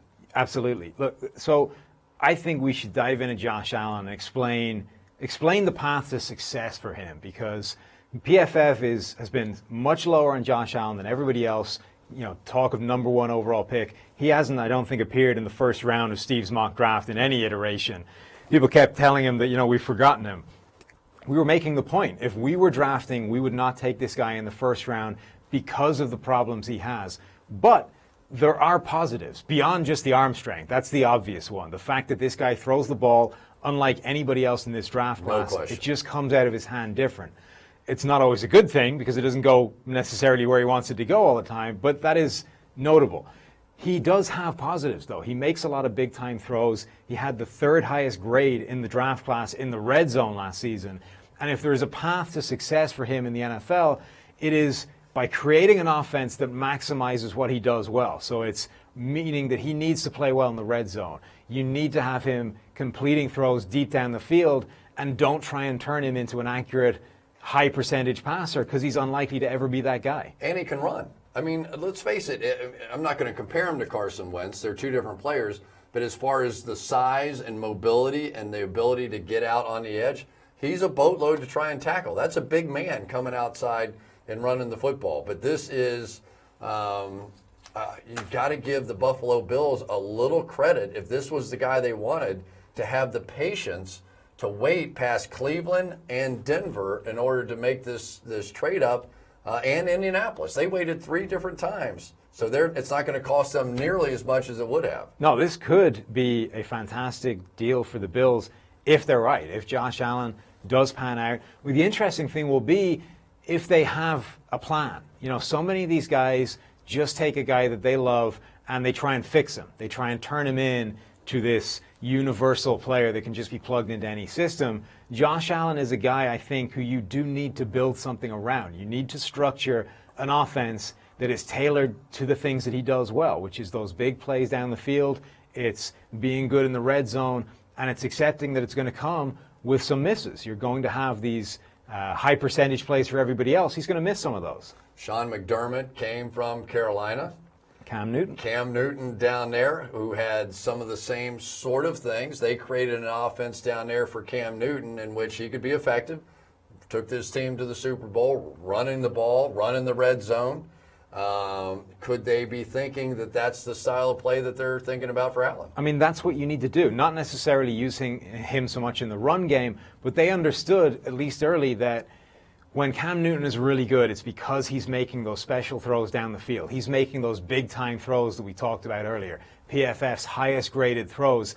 When he was at his best, that MVP caliber season, he was making an incredible number of those big-time throws, and it didn't matter that he was going to miss the occasional screen or he was going to airmail the occasional quick out. It doesn't matter. If you're hitting those deep passes down the field, you are making up for those inaccuracies, and that's the key with Josh Allen. He is talented enough to be a good QB. Last season, 2016, he led the draft class in big-time throw percentage. This past season, he was 7th in big-time throw percentage. So the high-end plays are there. It's just a case of, can you get the bad out of him? I'll say it again, that Josh Allen is at his best when he settles down in the pocket. Let his arm be what wins for him. He can't help himself. He cannot help but feel pressure even when pressure doesn't exist, and he wants to get out of the way. You'll see it time after time after time with him where he runs himself into mistakes where there really was nobody around him in the pocket. And that can be an asset. I mean, we've seen a lot of quarterbacks. Aaron Rodgers at the top of the list. We saw Carson Wentz this past year scrambling around, making some incredible plays. But I think that he has to get over being a young rookie quarterback. He has to get over the idea that the run is going to be my second option and learn how to at least get to read number 2 before he starts taking off. So the trade is Tampa Bay gets the number 12 pick and both of Buffalo's second-round picks. They keep 23. They keep 23. They gave up 12, 53, and 56 for the 7th overall pick and a throwaway 255. The 7th-round pick coming back just to make it even. You know what? It's an all-or-nothing pick. I mean, it really is. But for Josh Allen, he has survived today. I really was concerned that Josh Allen, with some of those high school tweets, might have fallen out of the first round, but talent wins again in the NFL draft. So this is fun. Our analytics guys in the next room there, they've got this trade model that evaluates the percentage of teams winning these trades. I cannot wait to hear that. These guys have been waiting to pull this out. Who won? Who won this trade? Tampa Bay wins this trade 85% of the time with the picks they received. Really? More shots is better than fewer shots. So they're going to end up with 3 chances, 3 bites at the apple. So our analytics say this was a win for the Tampa Bay Buccaneers. So, and that doesn't even factor in the fact that the player they traded up for is Josh Allen, right? That only makes it slightly more likely that they win the trade. Wow. You know what? I think because we have no commercial breaks, so I think I am going to bring in our guys. I'm going to take a moment here. I think our analytics team needs to be able to answer the question of exactly, and I'll pull this down in a minute, exactly the Saquon Barkley, why that would not have been their pick, and the Josh Allen valuation on this trade and exactly how that works, because now there's going to be all kinds of messes happening out here. I'm going to let you guys take over this chair and explain it to everybody. So we got Chicago Bears up right now. The pick is in. It sounds like it is linebacker Roquan Smith, who at the very least is the best coverage linebacker in this class, guys. So you can't hate on the pick too much. Roquan Smith may just be a linebacker, which is diminishing in value in today's NFL, but he is a coverage stud. He is a guy not just that can play stuff in front of him, whether it's dealing with screens to backs, whether it's crossing routes in zone coverage in front of him, but he's able to turn and run with receivers. There are plays on his tape where he turns, runs with slot receivers all the way across the field, breaks up passes in the back of the end zone. Those are the kind of coverage skills that are Luke Kuechly-like. They close windows for quarterbacks and make things so much more difficult for them. I don't hate this pick, especially with some of the guys that have come off the board already. I think Roquan Smith to the Chicago Bears is a pretty good slot. I was a big fan of Roquan Smith as a prospect in this draft, and I think that's a pretty good move. What do you think, George? Let's move the table back into position before we start this. Where's our mark in the front? We good? I think the interesting thing about this is that with Rosen still out there, it seems like a ripe opportunity for a trade down again, to get more value out of it. But at least he does the thing that's super valuable, right? Which is he can cover, over the middle, he can get the crossing route, get the running back, hopefully cover some tight ends as well. But, personally, I would have gone defensive back. I think as the Niners look at this next pick, they're probably jumping for joy now, have the option to trade down or pick one of those defensive backs. So let's start diving into some of this value stuff. Defensive backs, obviously the most valuable when it comes to pass coverage because they're the last line of defense. They're going up against the offense's number one weapons, the wideouts out wide, the Julio Joneses. How valuable can a linebacker be if he's a top coverage linebacker? Guys like Luke Kuechly, guys like Deion Jones last year for the Falcons went on this incredible run of being probably the best coverage linebacker in the league last year. How important can that be to a defense? Yeah, you just think about, like you said, where those plays in coverage happen. It's just not going to be as valuable. So yes, a guy like Luke Kuechly, he was tremendous, right? That 2015 season, he was unbelievable. But their ceiling just isn't as high. So when you look at how valuable, for example, a positively graded play is for a cornerback down the field, on average, it's multiples better than what you're going to get from a linebacker on average. So, you just play the numbers, to your advantage, right? You want to stop those bigger plays as much as you can. I'm going to play the old school NFL GM, go the intangibles route and say, when you watch Deion Jones last year, he went on that run of 4 or 5 games where he was changing the outcome of the game directly because of his coverage skills, whether it was the end of a Carolina game where he was going man coverage against Greg Olsen, Carolina's go-to weapon in those key situations. He had an interception in the end zone against the Saints, I think, ended one of those games. And he was the guy that was limiting the receiving threat of Todd Gurley out of the backfield in the playoffs against the Rams when Gurley had been the key for that offense. So, multiple games there, a guy like Deion Jones and what he could do in coverage was altering the outcome. So I think, at least in situations, anecdotally, those guys can definitely still make a huge impact. The outliers are always going to be valuable, right? And in that Rams game, that was the tipping point, at least in our minds. Looking at that great weapon that the Rams had in Todd Gurley as a receiver, and you thought Deion Jones was the perfect guy to stop that, and I think he was. And so, the thing is, where was Deion Jones picked? So you look at it and you go, you can find these guys, with their athleticism, later on in the draft. Not debating that Roquan won't be great. And the other thing about that is it kind of comes down to situations. When we talk about high variance quarterbacks, it means that conceivably you're going to go on a run where it's all the high end of the high variance, and that takes you to the Super Bowl, the Joe Flacco Super Bowl.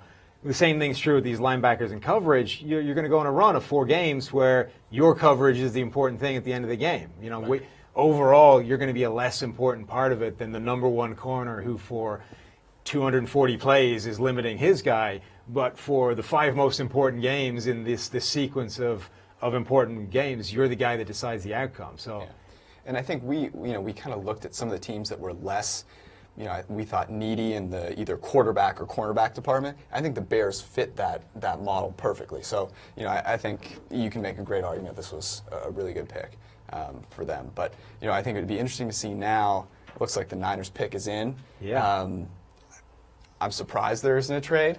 I wonder if there is a little bit of apprehension to be the team that offers this, boatload to move up. I'm kind of surprised how few trades there have been the way this draft has unfolded so far.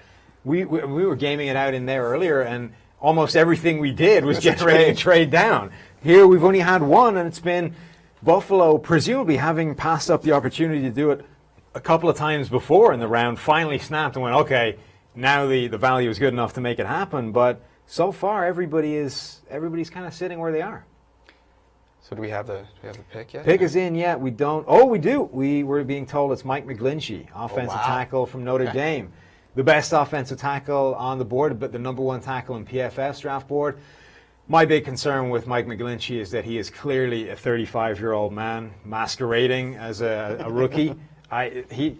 We were doing some of the, I can't remember what game I was analyzing earlier in the season. There's Josh Rosen, by the way, having his Aaron Rodgers moment in the green room, looking steadily more annoyed as this day goes. Not the quarterback I was expecting to be having that moment right now, right? But Mike McGlinchey gave this interview after the game where if you had told me that he was a 35-year-old, I would not have had trouble believing it. He looks the oldest rookie I have seen. Him and A'Shawn Robinson are battling it out for this 45-year-old guy masquerading. But I don't think this is a terrible pick. Again, it fits your mantra of taking the pass blockers, the passers, the pass coverage guys, and the pass rushers. Yeah, I mean, if you look at where the Niners in particular were weakest last year, I think you'd make a pretty sound argument, and our grades make a pretty sound argument, that it was in coverage. They picked up some pieces, obviously Richard Sherman, I think there's question marks there, but they struggled in coverage, and I think that was their biggest need. But McGlinchey, obviously at tackle, at least you're picking the offensive line position that offers the most upside, right? We know that the tackle making a positive play in pass blocking is worth more than any other play on the line. So, clearly they understand, the offensive line as it is now is not set in stone.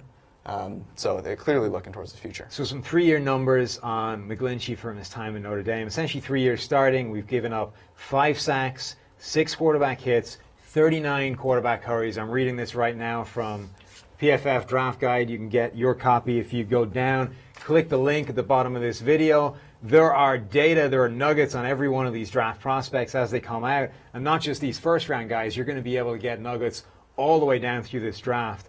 But McGlinchey, I think, dominant run blocker. Obviously, that Notre Dame offensive line was monstrous. Not just Quentin Nelson, but McGlinchey beside him, all the way across the board. He's been a pretty good pass blocker. The concern with him is that every now and again, there's one of those ugly reps where he just gets toasted by somebody. I'm curious, where do you their tackles, I thought at least, seemed pretty strong, right? And they just re-upped Joe Staley. So, is this, in your mind, is he going to play right away? I don't know that they're sold on Trent Brown. I think that was one last year. Every time me and Steve came into the office on a Monday morning, we were like, Trent Brown is still playing well. What is going on here? We expected him to eventually regress back to the guy we'd seen before.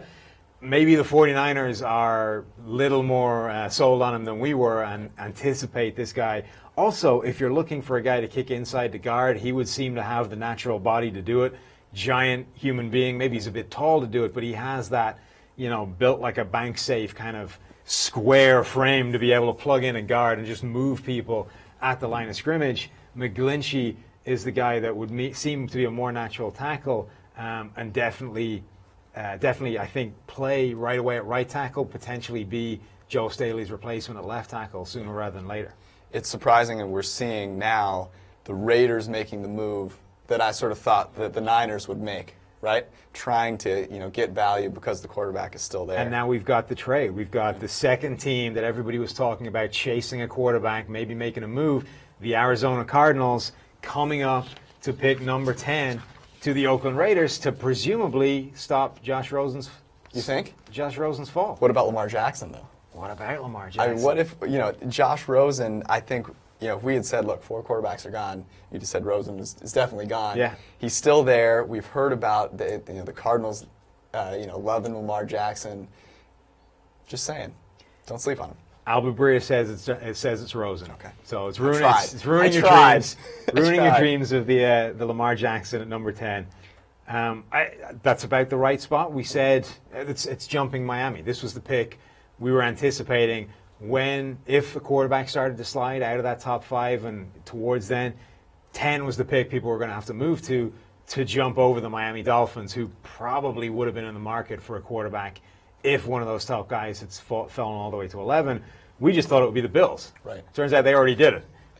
and took the guy that we thought we probably didn't want to trade up for. I think the interesting thing here is, right, they paid Sam Bradford a bunch of money. We knew he wasn't the long-term deal there, but Josh Rosen comes into a situation with talent around him, right? And we saw how important that was. Jared Goff had that talent around him. Carson Wentz had that talent around him. David Johnson's back, Larry Fitzgerald. So a situation where the value could certainly be there. It'd be interesting to see, of course, what the compensation was. And what is a little bit scary is that Josh Rosen has some injury history. He's got some concussions on his record, and that Arizona offensive line is not good. It gave up 217 total pressures last season. The only team that they had a higher pass blocking efficiency than was the Houston Texans, who might have well have had you out there pass blocking for all the good they were doing. I think I'm a fine pass blocker. I would question your ability to stand up against a bull rush, is all I'm saying. But, the Cardinals have made some moves in free agency. They did bring in Justin Pugh. They brought in Andre Smith at right tackle, so maybe that one's not a big boost. But that offensive line is a problem. Now let's have a look at the trade consideration. Arizona gave up 15. They gave up 79. They gave up 152 to move up to 10 and make that deal happen. What are we saying, Eric? Cardinals win the trade about 30% of the time.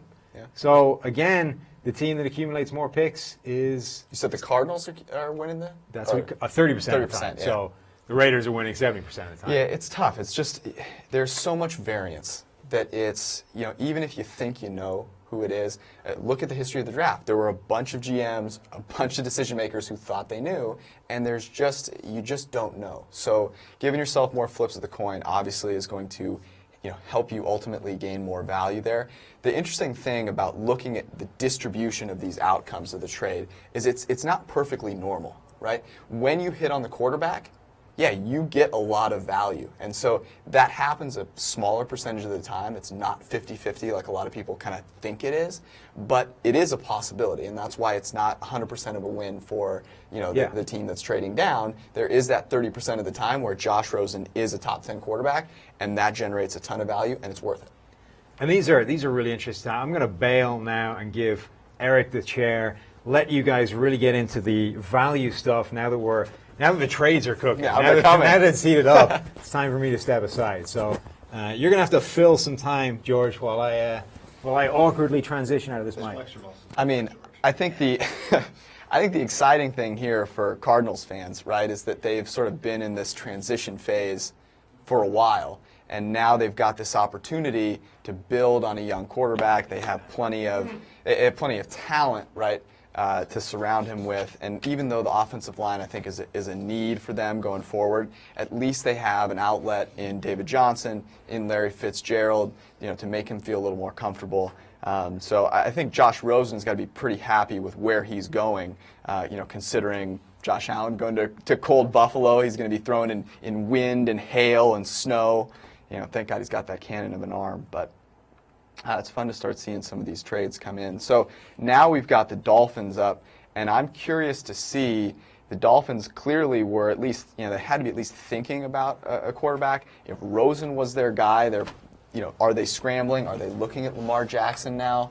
Right? Are they pivoting, or are they saying, look, we're out? It was Rosen or bust. Now we're going to try and build around Ryan Tannehill. Yeah, I mean, that's the benefit of having a quarterback like Tannehill, 3 years left on his contract, still sort of more expensive to get rid of him than to keep him at this point. Right. So, looking to the future maybe a little bit, you wait until the subsequent draft to do so. But if you also think about game theory and they look at the rest of their division and thinking of some team like New England maybe possibly trading up for him, at this point. New England's not trading up. Yeah. Let's get rid of that myth there. New England is too savvy of a team, I think. Right. And freezing cold takes is going to come in. I get in front of the camera and I forget all the PFF forecast principles immediately. Right. So while we're talking about the Cardinals, I want to go back to the Niners there for a second, because you look at the needs you look at the quarterback they have, first of all, right? And I think we all agree, Jimmy Garoppolo, top 10 guy, potential top 5 guy. Right. And you put this really nicely earlier today, if you are going to improve at one position in one area that is going to make the most value, get you the closest to winning a Super Bowl with Jimmy Garoppolo, what is that area?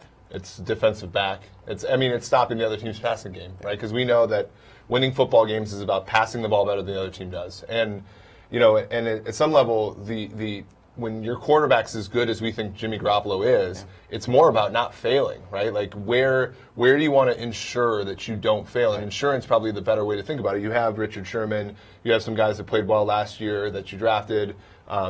You had I think a pretty good second half of the season in terms of run defense and things like that, rushing the passer. But Sherman's coming off an Achilles, right?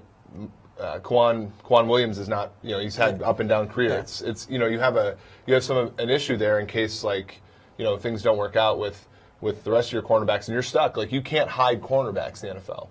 And I understand, what's interesting about this is Jimmy Garoppolo, he's coming from the Patriots, and the Patriots' mindset was, always to sort of make sure their line was kind of average, right? Mm-hmm. They sort of understood that principle of as long as we don't have a glaring hole on the offensive line to tackle, right, we're going to be okay. Yep. And so it's surprising to me that you would invest such a high pick. If I'm going to go tackle, I'm thinking I'm going to trade down, and still maybe have a chance at McGlinchey, but at least pick up more options. I was surprised. A guy like Derwin James, Minkah Fitzpatrick. We talked about this, and Chris, and Sam talked about it. Being able to cover the slot is very important. Slot targets are generating more value than outside wide receiver targets. Yep. And so, the old adage of just kicking guys that can't hack it on the outside, inside, it doesn't make sense.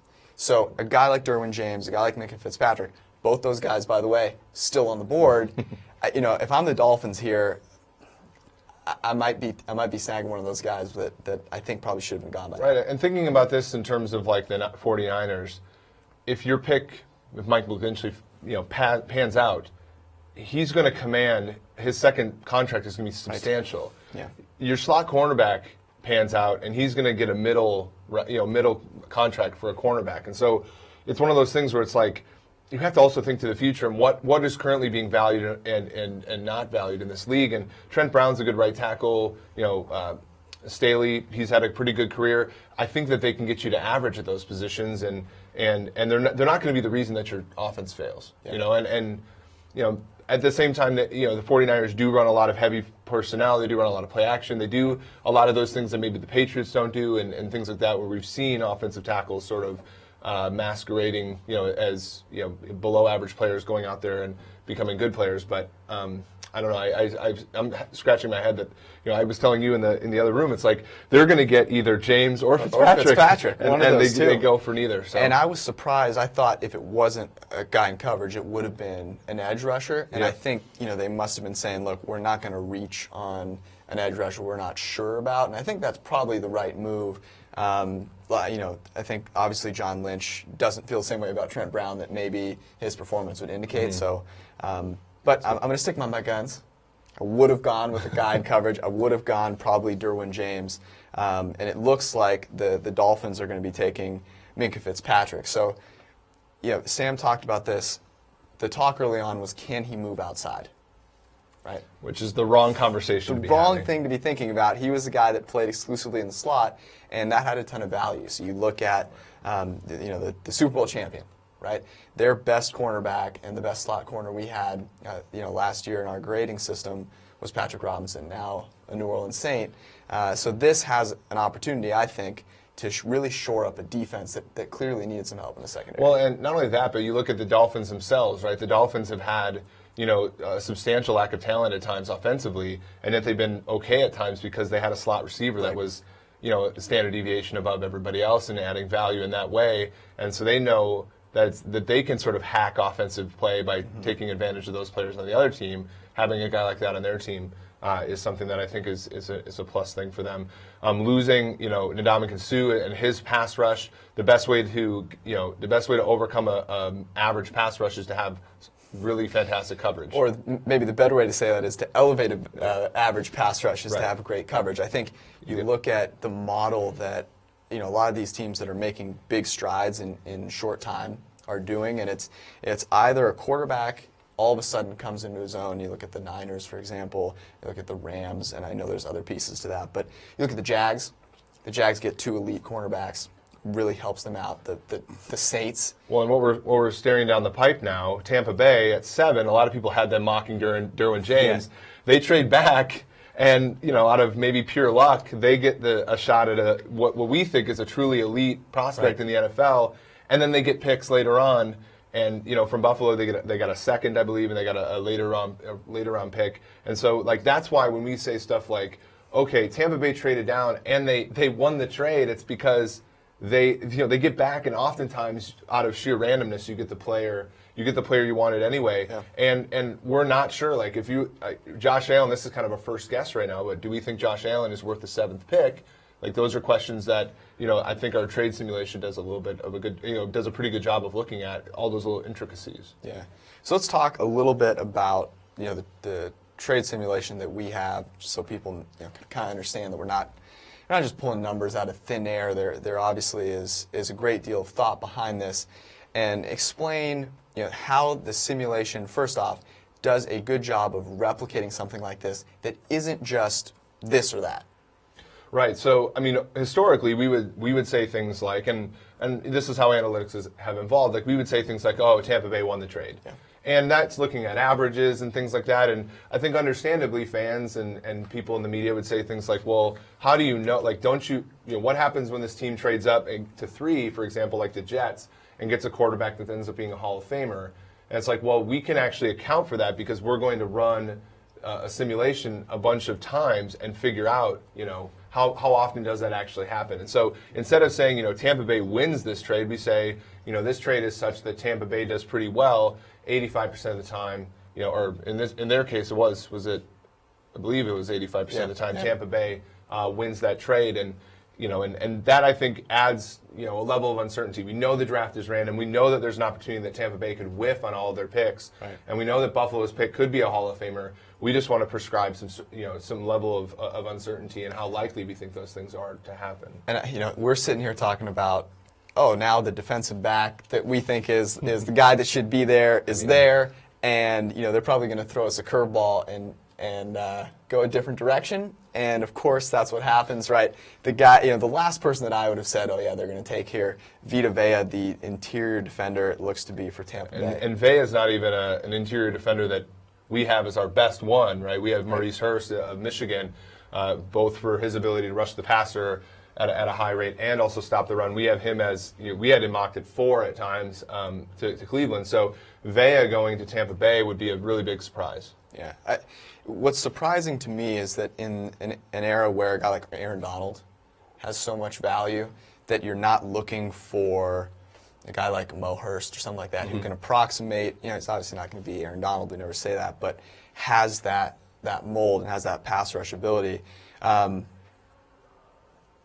Tampa Bay, so we think, if you look at Tampa Bay's defense, Vernon Hargreaves is an outside cornerback that they got in the first round a couple years ago. Brent Grimes is a guy they brought back on a pretty expensive 1-year deal. So they have 2 cornerbacks that could possibly be okay. Their third cornerback is a huge question mark. Up front, they have Gerald McCoy, they have Jason Pierre-Paul, they have Vinnie Curry, Bo Allen. They have a pretty solid up front. It just doesn't make a ton of sense here to go for a run stuffer when the NFL is trending towards a passing game, and we're starting to understand better that stopping the pass is more important, and the relative value of having that +1 defensive back versus that +1 defensive lineman. So. This one, this is a surprising one. I think the team that ends up getting Derwin James or Maurice Hurst at this point in time is going to get a good one. Yeah, it's surprising. You talk about what you have to do to be a truly valuable piece as a run defender in the interior, and Damon Harrison is the guy, right? He is the paradigm, and he is truly elite and truly dominant in that area. And that's basically what you have to be just a run defender on the interior of the line and generate value. So it is interesting. It gets to the Kamara versus everybody else argument, right? For the running back to be worth that pick, that player has to be like Alvin Kamara, and the league has to shift so that 90 other wide receivers and tight ends don't generate more value in that time span. For a player to make plays against the run, that player has to make plays against almost every run, And for whatever reason, the NFL the worm has to turn so that running is more important. So I'm not exactly sure.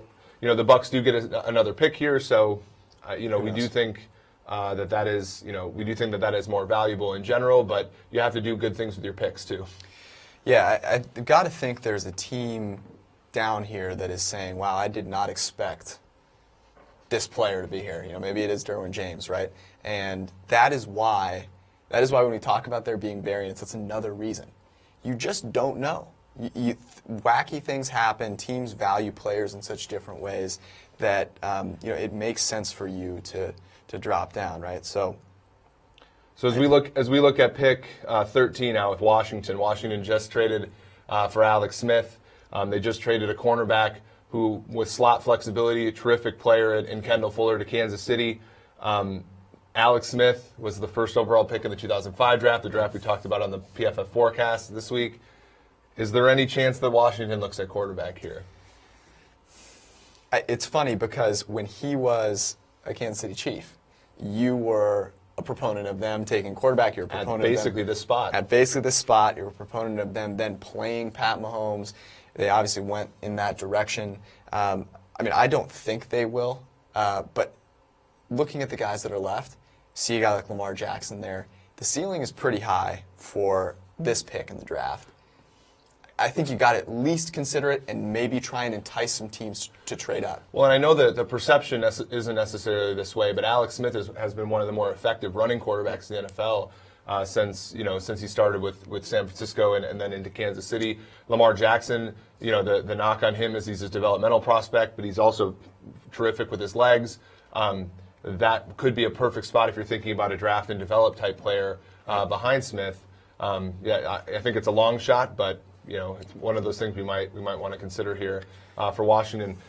I also think Washington just traded Sua Cravens to the Denver Broncos. Right. Derwin James is that type of player. Thank you. And so that's something that I also think that we could look at for Washington here in that increasingly important sort of safety / dime linebacker role. So they also struggled in the interior of the defense over since Baker left and things like that. So we'll see where they go here.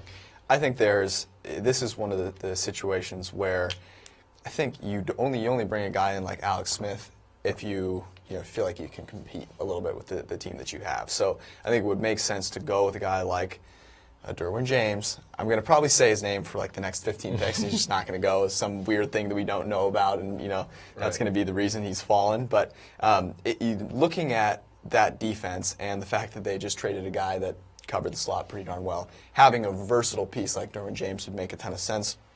There's also cornerbacks. Jair Alexander is still there.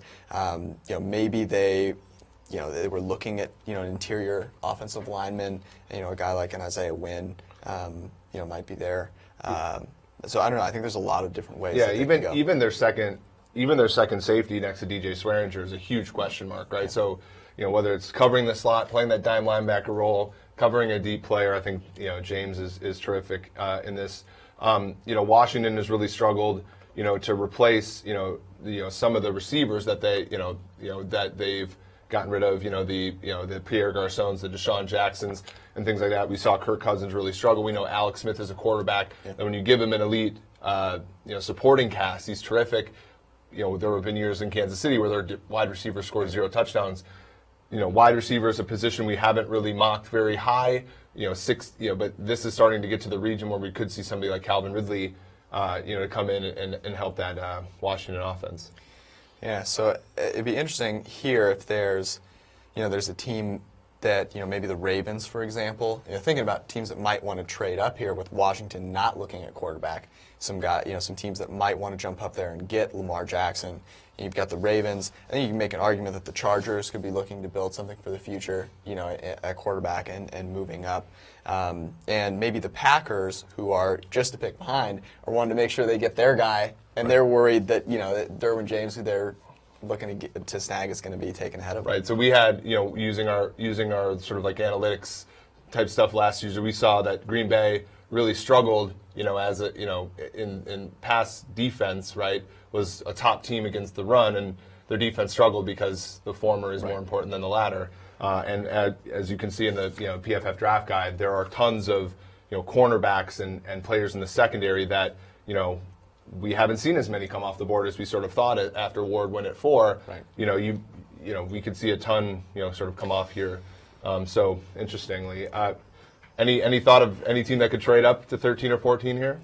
Yeah, I think the Ravens make a little bit of sense, but I don't think there will be a team that's going to give a whole lot to move up. I think there's you look at some of the needs that we've identified for the Redskins, and a guy that was our number 1 cornerback is still there, right? In Josh Jackson, a guy who was one of those prototypically tall guys, right? But maybe didn't have the versatility of a Denzel Ward.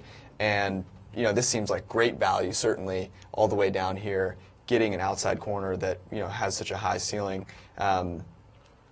They really haven't had a guy like that since Josh Norman left, right? A guy that could truly shut down a number 1 wide receiver. So I think that might be an interesting way to go. Now it looks like Daron Payne of Alabama is the pick. It is for Washington at 13 here. This again, like the other picks, some of the other picks recently have been, is somewhat of a stretch. If you look at our PFF draft board on ProFootballFocus.com, we have Payne, in the 30s or 40s, because of some of the things we talked about with Vita Vea, and that there's a limited value to a player who's not the most disruptive player in the league rushing the passer from the interior. So this is certainly a surprise pick for Washington. We did say, however, though, that they had some needs on their defense. Right. I a little bit surprised that they decided to go with the interior. Yeah, it's interesting. We saw, I think, the Browns take look, we need to get a guy that can throw the ball. We need a guy that can cover the pass. And since then, there's been, it's kind of like a switch on that, right? We've seen a couple of interior guys go.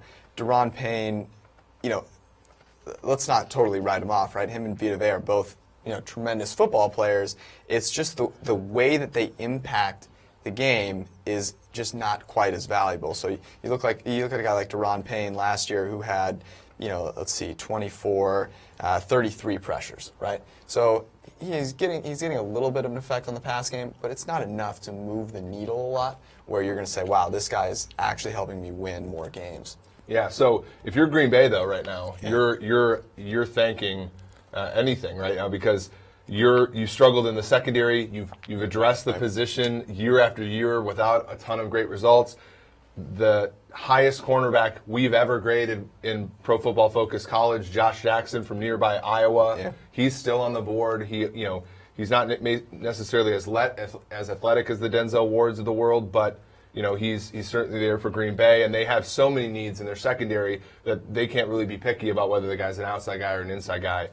So he's certainly there. We have quite a few cornerbacks here that could go to Green Bay and a team that really needs them. It looks like we've got our another trade here. The Saints making moves here, trading up with the Packers. Packers trading down. Clearly, the quarterback So is this Lamar Jackson now? I mean, you have to think that the Saints 2 years on Breeze's deal. Lamar Jackson, a developmental prospect. Kind of, very much the kind of player to, sit behind a Drew Brees who has dealt with this before. 2004, they traded for Phillip Rivers after he was drafted by the Giants. There's sort of precedent here, so it'll be interesting to see what the Saints do. It'll be interesting to see what the compensation is as well, so we can run the good old numbers, the draft trade chart here. Yeah, so I'm now seeing that it looks like it won't be a quarterback, so they're trading up, potentially here for another position, which I think would be, interesting, Davenport. Right? Yeah, Marcus Davenport. Okay, that's it. Yeah, wow. So 27, 47 in next year's first rounder. Oh wow. Okay. I'm gonna go pretty high here. I'm gonna say that the simulation is going to favor Green Bay maybe 90%, especially with no quarterback being taken. So we think that New Orleans probably be about at least top 20 next year. Top 20, 25 maybe. Yeah. Draft. Yeah, so we'll go ahead and run that. What do you think? What do you think it's going to be? Well, I mean, next year's first round is stiff, as is 27. So I'd probably put it south of 20% for the Saints to win. At least, right? Right. So we have it as a pretty, hopefully, so it's 27, 47 next year's first rounder. We have the Saints winning that trade up less than 5% of the time. Yeah. And that's because, you have, again, you're giving up essentially 2 first rounders for the chance to move up 12 picks and a second rounder, which we've talked about on our podcast. They're not that unvaluable, right? If you look at the distribution here, it's not favorable for New Orleans. So that's a little bit of a head scratcher. If they are indeed going with Davenport, that's going to be certainly an interesting development here. They were very good defensively a season ago, but they got that way by addressing the secondary. Right. They addressed slot cornerback in the offseason. Probably their bigger need on defense was linebacker, but they get an edge player there. Okafor was injured. We saw a little bit of a deep dip in their defense after that. Yeah. Cameron Jordan is getting a little bit older. So, I mean, the pick, it makes sense to a sense, but you probably want to wait back instead of, sort of picking that one there. But. It surprises me, we were, I think, a little higher on Landry than most, but it does surprise me that, 2 guys have gone ahead of Landry as pass rushers, and in a relatively weak pass rushing class, right, have gone this high. The one note here that is interesting is we've looked at the stability of certain facets of grade, right? And one of the more stable ones is pass rush. Mm-hmm. So you hear that and you say, okay, well, what exactly does that mean? Well, it means that it translates better college to pro. That doesn't mean that you get better college to pro. It simply means that where you were as a pass rusher in college is a pretty good approximation of what you're going to be as a pass rusher in the pros. With that being said, I think the takeaway from that is actually take more shots in the secondary. Yes.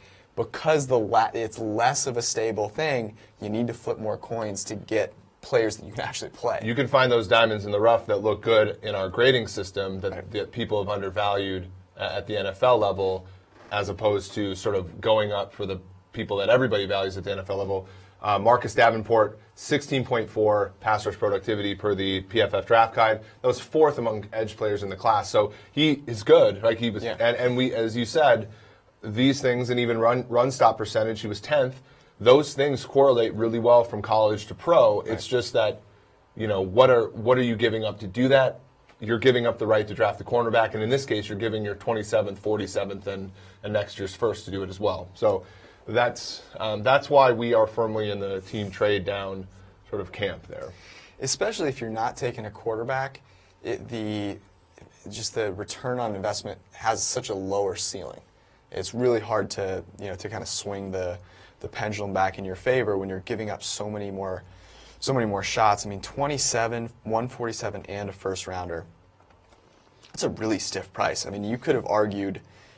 Do you think? I mean, Davenport was really not going to be there? I mean, we've seen, but it's part of like the way of thinking, right? Yeah. Like 2008, the Vikings traded a first rounder and 2 third rounders for Jared Allen in the same draft. Right. And there was rumors that if they didn't get Allen, they would have made the same trade for Derek Harvey out of Florida, right? So, that was 10 years ago, but I still think many teams feel that way now. Like Bradley Chubb goes in the top 5, I believe, right? So then, I still think that is pervasive in the league right now. Yeah, it's interesting. Certainly, look, if you had told me a team was trading into the top 15 and Lamar Jackson hadn't been picked yet, I would have been, hook, line, and sinker that was going to be the guy that was taken. I mean, every time this happens, and I think you said the Patriots are not trading up. Right. But there is some house money that they're playing with. I think every time that Jackson falls, I think that the Patriots get happier and happier. But we'll see. Right now, at pick 15, we're looking at with the trade. Yeah. So the Cardinals traded, right? Yeah, the Cardinals traded 15. Interesting to think about this. If the Cardinals had not made that trade, right? And obviously they wanted Rosen, but maybe they were saying, "Hey, Rosen, Jackson, we'll take either one, but we're going to trade up now and get the number 1 guy." I wonder, maybe in hindsight, you think about that. Is there a chance both those guys maybe are still here? Yeah. Because it would have been the Dolphins, right, that would have taken one of those guys. So I don't know. It's an interesting game to play because anytime you trade up, you just automatically assume that guy would have been gone. And I think as we've seen just talking about it here, there's so much opportunity for that to fluctuate. Well, and I also think that there's some gamesmanship, there's some betting that's going on, right? And you're saying, oh, the quarterbacks, Rosen fell this far. Yeah. He's not going to fall any further. I better go up and get him while the getting's hot. Right. And we've seen here that might be a little bit biased and sort of overzealous. But So let's just jump back. I think while we have a second here, I want to talk about the top 5. okay. Because I don't think you could have scripted it better for the Browns, right? They pick up, as I just said, the best quarterback in the draft, arguably, the best corner in the draft, the most versatile guy in the draft at cornerback. So tremendous value there. You look at what happened at number 2 with Saquon Barkley going number 2. Just from a pure athleticism standpoint, that's not what we're arguing. Phenomenal. Tremendous, right? If I'm going on American Ninja Warrior, I want Saquon Barkley on my team. The guy's insane. But what it takes for a running back to be, truly valuable is amazing play. So Alvin Kamara last year, most valuable in terms of wins above replacement that we've seen since 2014 of all running backs. Yep. A tremendous accomplishment. He was amazing, right? That is 92nd if you combine running backs and wide receivers, since 2014. So there were 91 other seasons had by wide receivers that were more valuable than Alvin Kamara. It shows you just how impressive it is, how hard it is for a running back to generate a worthwhile value at number 2. Mm-hmm. Yeah, and it's not only that, it's just, again, it's what you give up. You give up the opportunity to have a difference-making quarterback or to change the complexion of your franchise, right? Like Barkley is going to change the complexion of that franchise, but the ceiling is always going to be there. We've seen this with players like Adrian Peterson. Mm-hmm. We've seen it with players like Leonard Fournette. There's just simply only so high an offense can go when the focal point is the running back, and the quarterback is one that you're not particularly enamored with. So you forego that. There were also rumors that they were basically foregoing the opportunity to trade and get multiple second-round picks, which we know are super valuable. Again, that goes into the cost of Barkley as well. Yeah. We know that running the football on a per-play basis is negative expected points. So in essence, you are also costing yourself all those points when you give him the ball, because we know that draft position correlates with carries. And so all of those things are why, again, we think Barkley could do what Kamara does, but it's going to come at such a drastic cost, and Kamara is going to look relatively cheap by comparison. And so it's not just about the value of the running back, which is lower, right? And then you think about it, it makes sense. You're deriving your value out of the passing game, but you're catching the ball at the line of scrimmage. You got to make 3 guys miss to be what a slot, corner or a slot receiver is. But then there's the other component, which is we talk about generational talents in the first round. You could make an argument there are more generational talents found in rounds 3 and 4, right? You got guys like Darren Sproles, Kareem Hunt, all these guys from 2005 onward who have generated tons of value. David Johnson is another one at way later picks. So the opportunity cost is another thing to consider, not just the fact that they're not as valuable. Here's another question I think that's really interesting. So New Orleans got a lot of credit last season for having a terrific draft. Yeah, we've seen now a trade up that seems a bit questionable. Does that lend any credence to the idea that drafting is one of those things that is 10% skill and 90% luck, or whatever the share you want it to be? Like, are we ready to admit that the draft process is one in which we're unlikely in our careers to find a team that is consistently hacked it? Yeah, I think that's probably, there's just too much variance for there to be like a consistency, I think. There's too much human nature in it, right? We just talked about going up and getting Rosen because you were scared that he was going to back off because he was already fading so much. Is there anything to this idea that, and some of the teams know that, trade back? I also think what's really interesting, and this could be really part of what's going on, is that maybe the draft simply isn't, the draft isn't necessarily filled with players that teams want to trade up for. Right. Like you're selling something that may or may not be valuable. That was always the risk with Sashi and the Browns trading back for years, because you might fall in a draft where supply and demand don't meet. Going down to the Raiders, so the Raiders trade back, get these extra picks, and let's see here. It looks like word is, are they going Colton Miller? Wow. So the interesting thing here with the Raiders is they trade back. There's a good chance that Colton Miller was the guy they wanted all along, right? And they go ahead and they take him at 9. And maybe they miss out on him and they don't get him.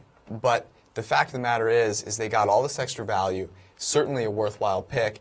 And you look at keeping, Derek Carr clean, that would, if that's the guy, I don't think we have him quite as high, right?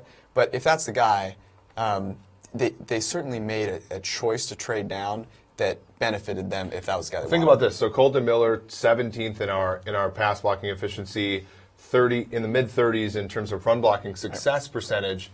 That's a player that has a decently high bust potential. Yeah. However, when you trade back, you add a pick so that if this pick is worth nothing in the end, it still might be worth positive amounts in terms of the collective of those picks. Right. So that's exactly, I think, what goes into the calculus there. I think it would just be surprising for me to see the Raiders not go with coverage. I think that's certainly an area that they were deficient in last year, and they've made some moves there, right? But whether it was with a coverage linebacker, whether it was with a cornerback, whether it was Derwin James, I think that's surprising to me. And to go with a guy like Colton Miller, who has the physical tools, but the production just wasn't there, right? And that's the great thing about when you look at the PFF grade, it tells you what type of production this guy had, and he was just kind of subpar. Yeah, and the Raiders seem to be a team that's sort of embodying the ethos of John Gruden in terms of like wanting to bloody the other team's nose, and they're not particularly deficient on the offensive line. They've been terrific there at times over the years, but this doesn't. This appears to want to strengthen that position. What's really interesting is it looks like as though the Bills are trading up again with the Ravens to get to pick 16 here. Okay. Doesn't look like the Ravens are particularly sold on Lamar Jackson here either, and so the Bills trading up for the second time. It looks like they're giving up 22, 65, and 154 to get up to 16. So I'm going to go 80% of the times this is going to be a win for the Ravens. Okay. Is my guess. And so do the Bills have any picks left? I mean, they're just... Well, that's where, you put yourself in a position. Last season, the Kansas City Chiefs were very similar in that, they mortgaged a couple of years' worth of drafts to go up and get their quarterback. But there was a sort of a difference in that they were left with a pretty good team when they did so. Buffalo, I think, has a decent number of needs. They played pretty well in the secondary a season ago, but it's not necessarily going to be repeatable. They struggle in the pass rush other than Jerry Hughes. Offensively, I don't necessarily know who their second or third receiver is off the top of my head, just because they've struggled so much there. But it does look like, with 16 to 22, it looks like the team trading back. So Baltimore wins this about 60 to 70% of the time. So I was off. Yeah. So again, the value of these picks is starting to level off a little bit, which is something to make sure about. So it looks like they're going with Tremaine Edmonds, I think, is the pick here. So this is another interesting one where he is a little, we're not as high on him based on his production. A lot of the, the hype about him is he's just a physical freak. He can rush the passer. He rushed like 20 times in his career, right? So that's all projection, and when we look at his production, it's certainly less, right? Which I think is that's worrisome, especially when you're trading up. You don't have anything to fall back on, right? And you look at a team like the Eagles, they won a Super Bowl because of depth. Yeah. So there is that tremendous amount of value there in having depth, and that's what you give up when you're getting rid of these picks. Looks like we have an update on the compensation there. Yeah. So the Bills received 154. Not necessarily one of those picks is going to change the complexion of that exchange of draft picks. But we'll just go ahead and run the numbers again. again, really really interesting here that they've traded up twice. They gave up Cordy Glenn to get this draft capital, and you think about it in the aggregate. Would you rather have Pat Mahomes and the picks that are coming in here, or Josh Allen? But again, it's about 60% of the time the trade back team, the Baltimore Ravens, wins this trade. So again, if you're in New England, you're starting to look at this and with a little bit of with a smile on your face here. Jackson and Mason Rudolph both sort of both are still there. So they're both still there. Not only does that give you, the potential to wait and maybe extract more value because there's a team that's like, oh my, I've got this opportunity to come get one of these guys, and then maybe you're looking at a guy like Kyle Lauletta in the second round, and you're just gaining more of these picks and allowing yourself to build a deeper team. We had Edmonds, at number 3 on our linebacker rankings, behind Roquan Smith, behind Leighton Vander Esch from Boise State, and the thing that that worries me a little bit about him is you look at where he was in terms of coverage. It wasn't elite, right? And that is, if I'm drafting a linebacker this high in the draft, he better be a tremendous player in coverage. He better be a big safety and cover like exactly. That. And like Derwin James. Derwin James. Yeah, so I'm not exactly sure what Derwin James did to anybody, but he's still on the board here, a player that we've mocked at least into the top 10 numerous times. We've written about him when we wrote about slot cornerbacks or slot players that play in the slot. James far more versatile even than that, but a really interesting dynamic here as he sort of falls. If you look at a team that's coming up, the Los Angeles Chargers, a team that has 2 terrific edge players. Yeah. Denzel Perriman's a pretty good linebacker. Three really good cornerbacks. Jaleel Adai is a pretty good safety. You put Derwin James into that mix. We wrote about this, I think, a few weeks ago, that the Chargers could be the best defense in the NFL if a few things turn their way. You add James to that, and that's a team that we really like, I think, as we move forward. Tremaine Edmonds, you look at his yards per coverage snap, was 93rd in the class. So, I understand the whole, he's got these physical tools and stuff, but. And it does look like the pick is Derwin James, which is terrific. And you think about with Gus Bradley, in Seattle, where he had Bobby Wagner and KJ Wright as the 2 linebackers that, were terrific in coverage and were just studs. Derwin James can play one of those roles. He could also play the Cam Chancellor role. Yeah. He could play the Earl Thomas role deep. If they need him in the slot, he can play there. The Chargers really struggled in the kicking game last year. A player with that kind of athleticism can also help on special teams. So, we're extremely thrilled. If you want to look at ProFootballFocus.com, George and I have written a ton of articles about how things translate to the NFL level, and we've seen again players that have position versatility. It's been one of those things that has been something that teams have valued, and being able to do multiple different things, covering in the slot, extremely valuable. Not giving up big plays as safety is also extremely valuable. So the Chargers get a good one here. Yeah, I mean, he was our number 1 safety, going in. So you get the number 1 safety at this pick. That's tremendous value. But he's not just a safety, right? He's a guy that can cover the slot. He's a guy that, he can cover outside. He can do everything that you could possibly want to affect the passing game in the most vital way. That you talked about the Chargers being a sneaky Super Bowl pick. Looking good for you, my friend. I think that would be tremendous. So and that's and as we look forward to the next pick, Chargers still sort of on the clock here, but it looks like the pick has been in. We look at Seattle. Yeah. Seattle's a team has given up a lot of their players this year, right? Right. They've just lost all their talent. They've got none left. And yet, I think you and I would look at them and say, but they still hold one of the best pieces in the NFL, which is Russell Wilson. The ability for him to make plays with his legs, but to also be one of the more efficient passers in the league. A cluster 1 quarterback. If you look at ProFootballFocus.com, if you get an elite subscription, you get access to our quarterback annual. Tons of great work, tons of great data visualization by George and analysis by us in terms of looking at where quarterbacks and how their historical play sort of compares to others. Russell Wilson has been a player. I know that there are games where he can be maddening, but the sum of his parts is an elite quarterback, and elite quarterback is the thing that you need in order to succeed in the NFL. So I think the rumors of Seattle's demise are greatly exaggerated by many. Right, and I think this is why the draft is important. You can't have a guy like Richard Sherman forever. Right, if they were to keep him, they would not have gotten him at that discounted price that the Niners did. You're not going to be able to keep a guy like Michael Bennett at his peak form, at that, at a reasonable price forever. And so, building through the draft is what you've got to do. And I think, it'll be interesting to see where they go with this pick. Do they move in offensive line direction to protect, Russell Wilson, obviously their most valuable asset? Do they look into the secondary? Josh Jackson, our number one quarterback, is still there. They still have him. Right? So that is, I think they have kind of lucked into, and maybe they trade back. Yep. Or Maurice Hurst. They lost Sheldon Richardson, a guy that they traded for a season ago, let go to the Minnesota Vikings.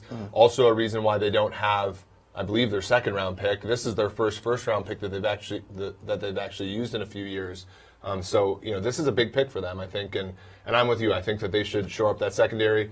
Shaquille Griffin's brother, Shaquem Griffin, was a terrific cornerback at UCF, came in and had a solid rookie season, but they still need players to play in the slot and on the other outside position, and depth, right? You can't have, as the Seahawks proved a season ago, even with an elite quarterback, the injuries, especially in the secondary, will catch up to you and make a defense that was once the best in the league look rather ordinary at times. Yeah, I just can't, I can't imagine the Chargers went into this draft and thought, they were going to get Derwin James. So I think that's a really tremendous pick for a defense that now you think about what are those truly elite defenses. You've got Jacksonville, right? Certainly there with the cornerbacks that they have.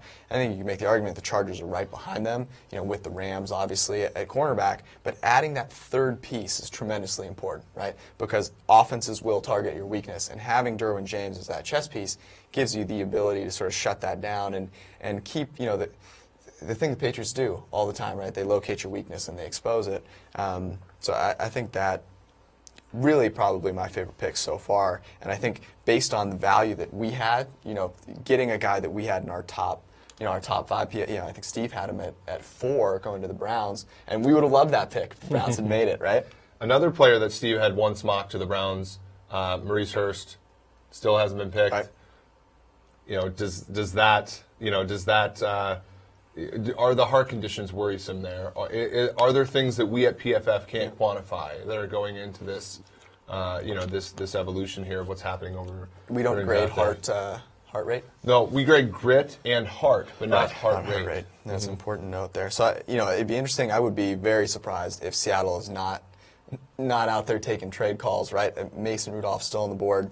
You look at some teams that could potentially want to move up, right, and I'm looking at this list here, and I think one that maybe people wouldn't consider immediately would be the Bengals. Yep. You can never take too many shots at trying to get the elite quarterback. So it wouldn't be a hugely steep price. Yeah, our hometown Bengals. Now it looks like the Packers are trading up with Seattle here. Oh, interesting. 2 franchises that have been linked quite a bit at times. Yeah. The Mike Holmgren and the John Schneider and things like that. So this will be interesting. The Packers trading back first, now trading up. These are trade-up situations that I think we don't hate, right? Yeah. Because ultimately, at times, what you're doing is you're playing with house's money, and now we're going to push back against the idea that a player is going to be good, and so you need to go up and get him. Right. However, if you look at these things in the aggregate, we do think that at times you can win 2 trades, one in which you move up. Right. You're at the point where the margins are a little smaller, right? You're not dealing with these huge swings in value when you're moving just a couple of spots and not giving up a ton of picks for just one pick. So I think they probably have identified a guy that has slipped rather far, maybe a Josh Jackson, and they're going to take that opportunity. Right. So you look again at the discussion we had at 14. These are hilarious, right? Like the discussion at 14 was, oh my goodness, Josh Jackson from nearby Iowa is here. Let's go ahead and go up and get him. Yeah. They trade back, and not only do they get the opportunity to take Jackson, but they're probably going to get other picks that are going to be valuable. So, this is this is, I think, a good thing for the Packers, and they're going to take their shot here. Seattle, I think it's also a good move for them, because as we said, they've traded in the Jimmy Grahams, the Sheldon Richardsons, the Dwayne Browns of the world. Those have cost them draft picks, and I think that as they sort of move, I don't think it's a rebuild, but I do think it's a reload, and I think they have to reload the roster with some younger talent here. Yeah, that is a huge benefit, I think, for Seattle, right? Is to be able to put kind of more pieces in there. Certainly could not hurt. Maybe they're able to get, a receiver and a corner or something like that. Interesting that the Packers, right? They trade back, then they trade forward. Seeing how the chips kind of fall allows you to make those moves. First you're like, I'm going to move back, and then that guy slips, and then you pounce and you move forward. So who do you think they're going to take? So I think it has to be somebody like Jackson or one of the cornerbacks.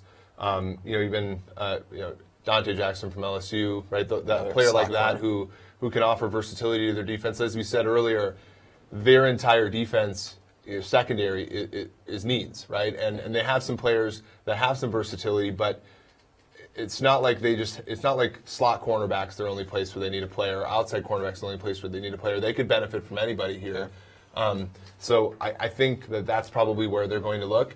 You can also make an argument the wide receiver here would be a spot that could help them. They let Jordy Nelson go to Oakland. Devontae Adams has had, I think, a low-key, pretty good couple of seasons here. Randall Cobb's kind of, I think, lost his fastball a little bit, but they could use some weapons for Aaron Rodgers. They got Jimmy Graham in the offseason, so I don't think tight end's a huge need for them, but I do think pass catchers for Rodgers is something that they might want to do to help their quarterback. I think I would be, and I've been wrong clearly with Derwin James at like 4 different spots, but Josh Jackson's guy we had number 8 overall on our big board, the number 1 cornerback. It would really surprise me if a team that has been, really in desperate need of coverage. I mean, I think everyone remembers Julio Jones, just absolutely obliterating that secondary. It'd be hard, in my opinion, to pass up on a guy that is that good. Yeah. So let's look at the compensation for this pick. So we're looking at 18 and 248. Yeah. For 27, 76, and 186. Oh, okay. What do you think? I was so wrong the last time I guessed. So it looks like they're going with Jair Alexander, the slot cornerback from Louisville. Okay. So that's not a pick that we dislike. I think we're fans of taking secondary players that can play, players that are versatile, and Green Bay, that's a substantial need for them. And he was amazing, right? So yeah, the thing about Jair Alexander is he only played 305 snaps last year, but when he played, I mean, the guy was untouchable, right? 17.7 was the passer rating generated when you targeted Jair Alexander. So you take a guy like Jair Alexander, and the neat thing about him is that he can play in the slot. And so this is just adding a chess piece. Maybe they looked at Jackson, they looked at Alexander, and they said, which one gives us, the most, diversity in the backfield? So now here we're getting to trades the trades are starting to converge to 50% here. Mm-hmm. So we get about 42% of the time, Green Bay, the team that trades up, wins this particular trade. Remember the previous trade where they traded back, they were winners, and you can sort of look at the aggregate there. Seattle, wins it then 58% of the time, and again gets the pick number 76, a valuable pick in the top 100. 27, not terribly less in terms of value than 18, and then they also get 186, which is a coin flip later on in the draft. But a team that needs secondary players. Shaq Griffin, got him in the 3rd round last year, was a good rookie. Hopefully his career is great. They got Richard Sherman in the 5th round in 2011. So I think that's probably going to be their goal here, is to stack up on players here as we move through the draft. Do you think the Packers would have picked this same guy? This is who we mocked to them at 14. Very conceivable. This was who they were going to take. They said, look, we're going to get value here and trade down. They expect him to get taken. They then say, look, an opportunity has arisen for us to go back and get our original guy. and they make that move.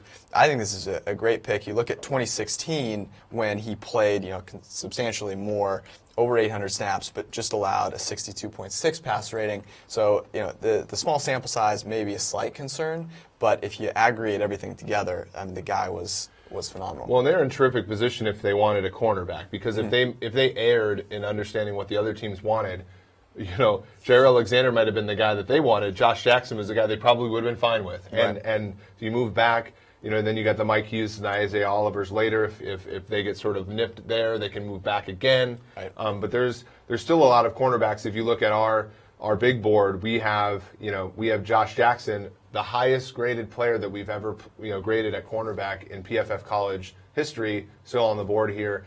Dante Jackson from LSU, also there. Mike Hughes, Isaiah Oliver, Nick Nelson from Wisconsin, had knee surgery just a little bit ago, but should be ready for training camp. Carlton Davis from Auburn. Just there, if you're picking here from 20 or 19 all the way until you get here to the 40s or the 50s, you're going to get a cornerback if you want one.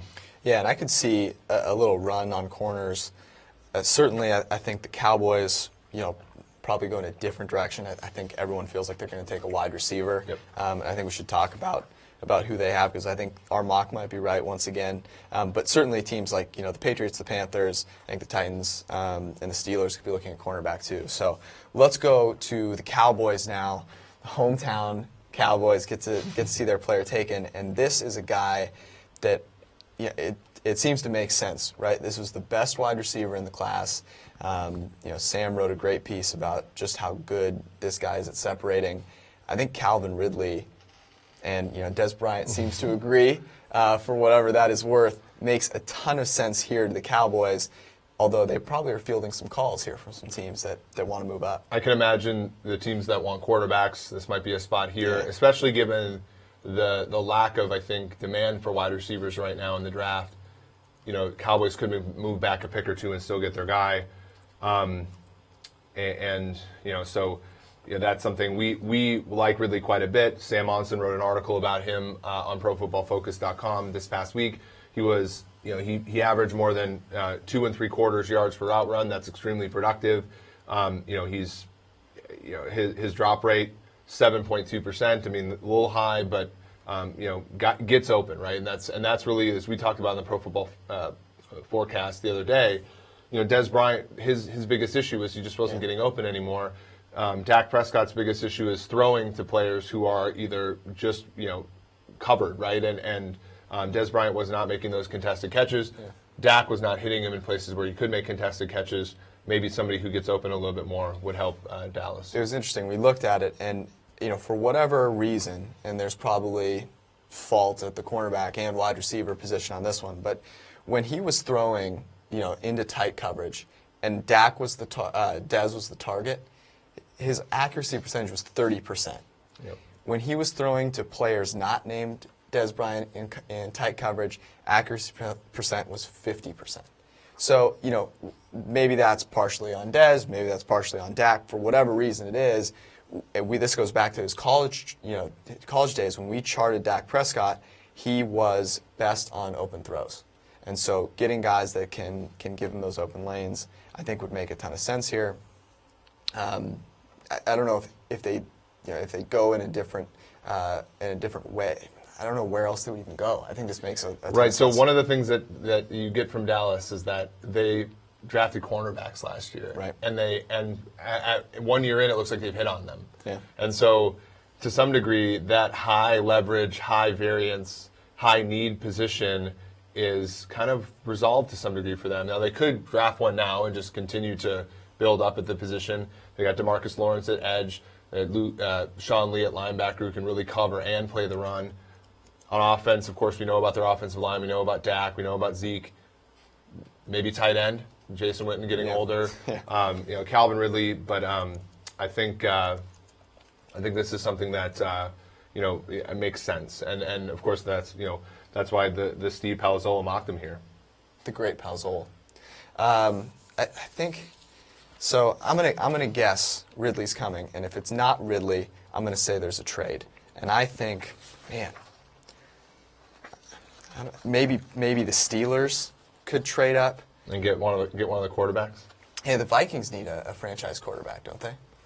I think it's interesting to see. We would have projected there would have been this flurry of activity, and we don't know the behind the scenes, but maybe there is this just apprehension to give up a bunch of value when there's still 3-4 quarterbacks that you could be, really interested in. Yep. Okay.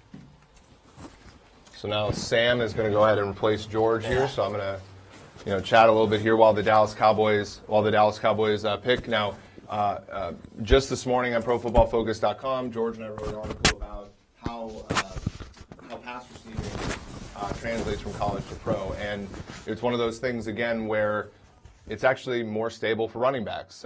We see that running backs, how well they do in the passing game is actually more predictable, but then, as we talked about before, what wide receivers do is more valuable. So, in our opinion, if you struggle at the wide receiver position, you should take a lot of swings there and hope that one wins out. Dallas Cowboys back in the day, 2010 was it, 2009? They went ahead and they drafted Bryan in the first round, and then he worked out. Yeah. Tender's over. Time to move on. I think so. I think Ridley makes a lot of sense for them. He was a fun guy to look at the tape because his route running is another level. It is absolutely ridiculous. There's a few different kind of levels to route running. One, can you just get separation? Can you make crisp cuts? Can you break open that way?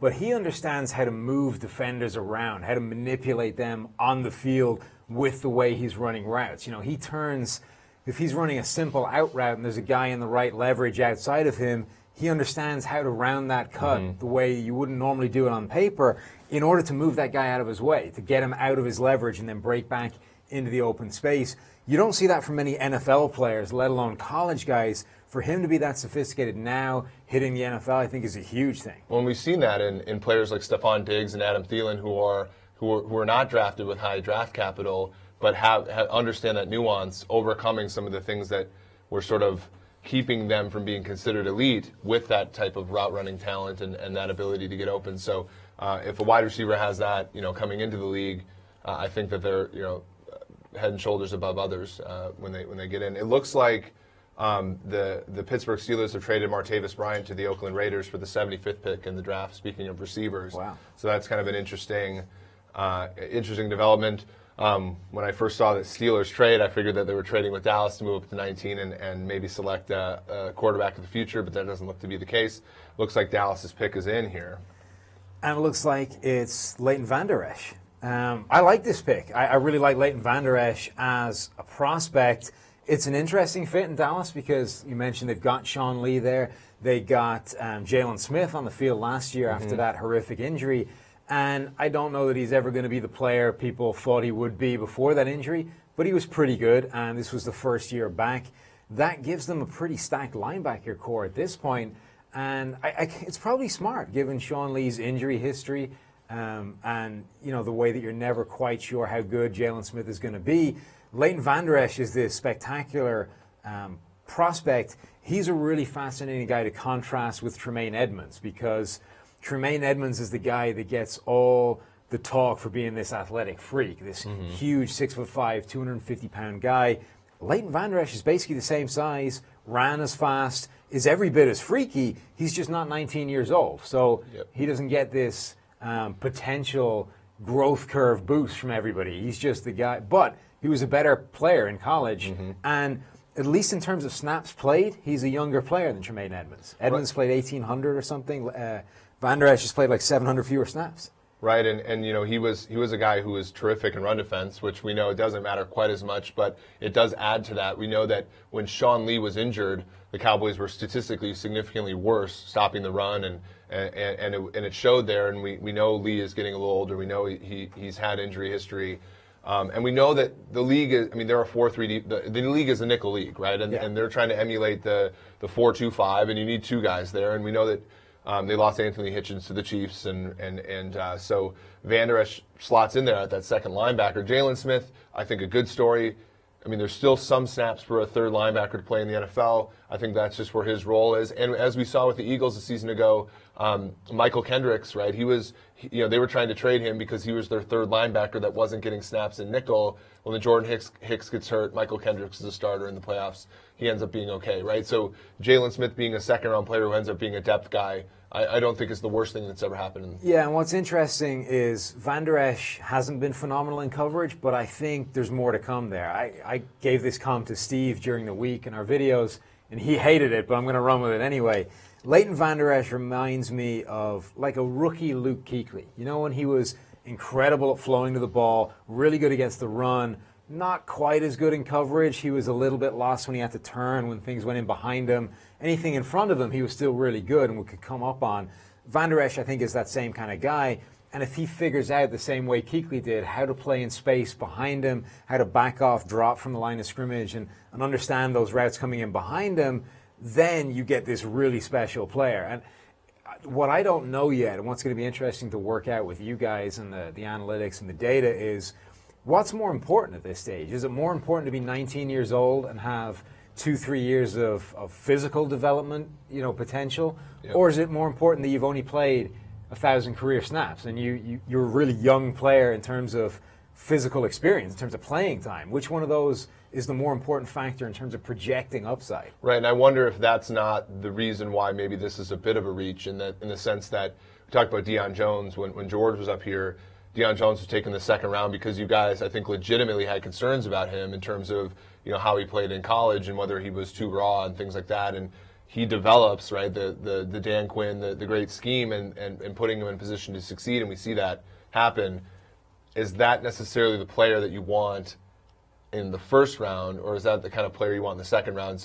And that's, again, something we haven't done. I mean, there are things that we can do, I think, with analytics, with sort of going through texts of old, scouting reports and things like that, seeing if there are traits that players consistently have that eventually sort of move them into that category. For now, I think what they do and what's great again is that he's at worst their base third linebacker.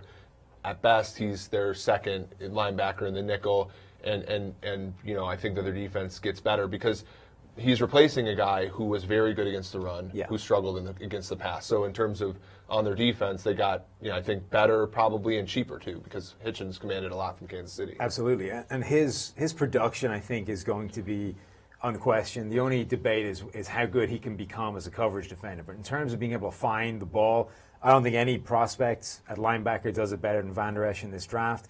He led the nation last season in terms of defensive stops. So those are tackles that occur for an offensive failure. So things that are near the line of scrimmage. Not just did you chase a guy down and stop him 8 yards downfield, but did you make the tackle close to the line of scrimmage where it actually means something? Leighton Van Der Esch had more than those than anybody. And again, that's that Kuechly trait of just being able to sift through the trash, find his way to the ball, and stop that play. I like this pitch. I think it's an interesting one for Dallas, though, who did pass on a guy like Ridley with a much more obvious need. Steve is always talking about you don't draft for need, you just take the best players there. And this is a true example of that. They ignored an obvious need in wide receiver, and they picked a guy at linebacker who you wouldn't say was among their top needs.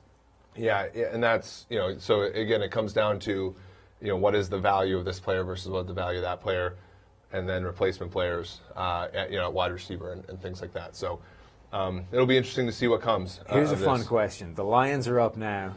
The quarterbacks have started to fall. You have one of the highest cap figure quarterbacks in the league, and is he ever going to be a top 5 guy? If you're the Lions, do you grab one of these guys?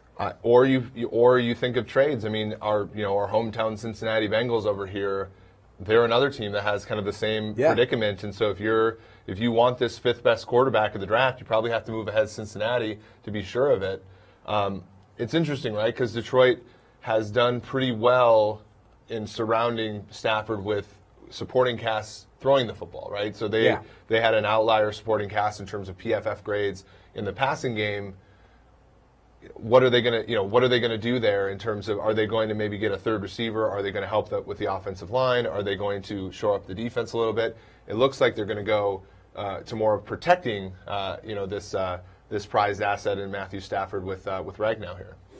Oh, That's a pick I really like. Ragnow is one of our PFF darlings, one of the guys we've been touting harder than anybody else.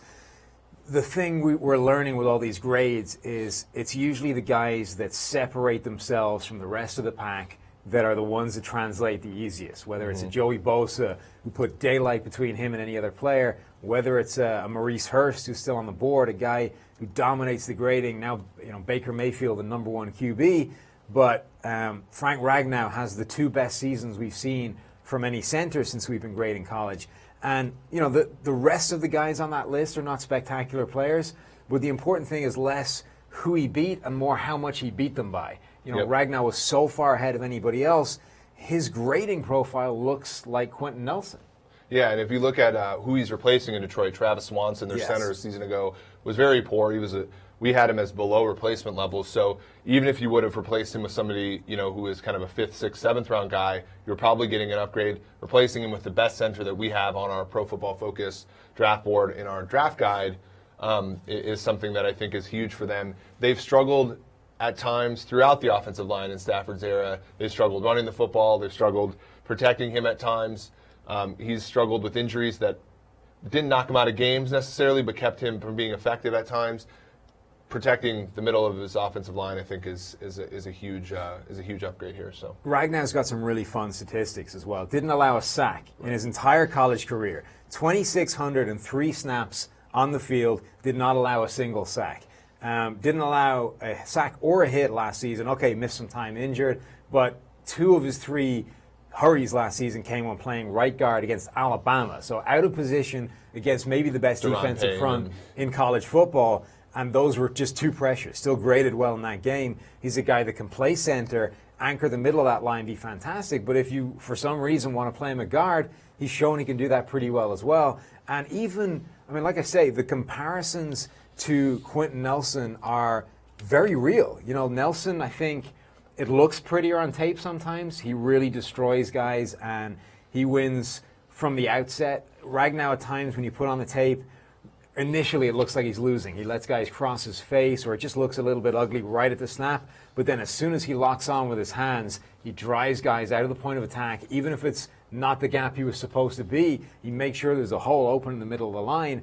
And there's eventually he does that so many times that you don't care that it looks ugly at the beginning because it works. Right, and we've seen that at times with Pro Football Focus grading, is that like Mike had the great tweet of I don't care if a guy finishes if he does his job, and I think there's some truth to that, right? In terms of there's just some value to being there in your spot every single play, even if it's not pretty, and for offensive linemen, I think your losses matter more than your wins, right? Yeah. And so if you lose less than other guys, you're probably doing a better job than you could otherwise be doing.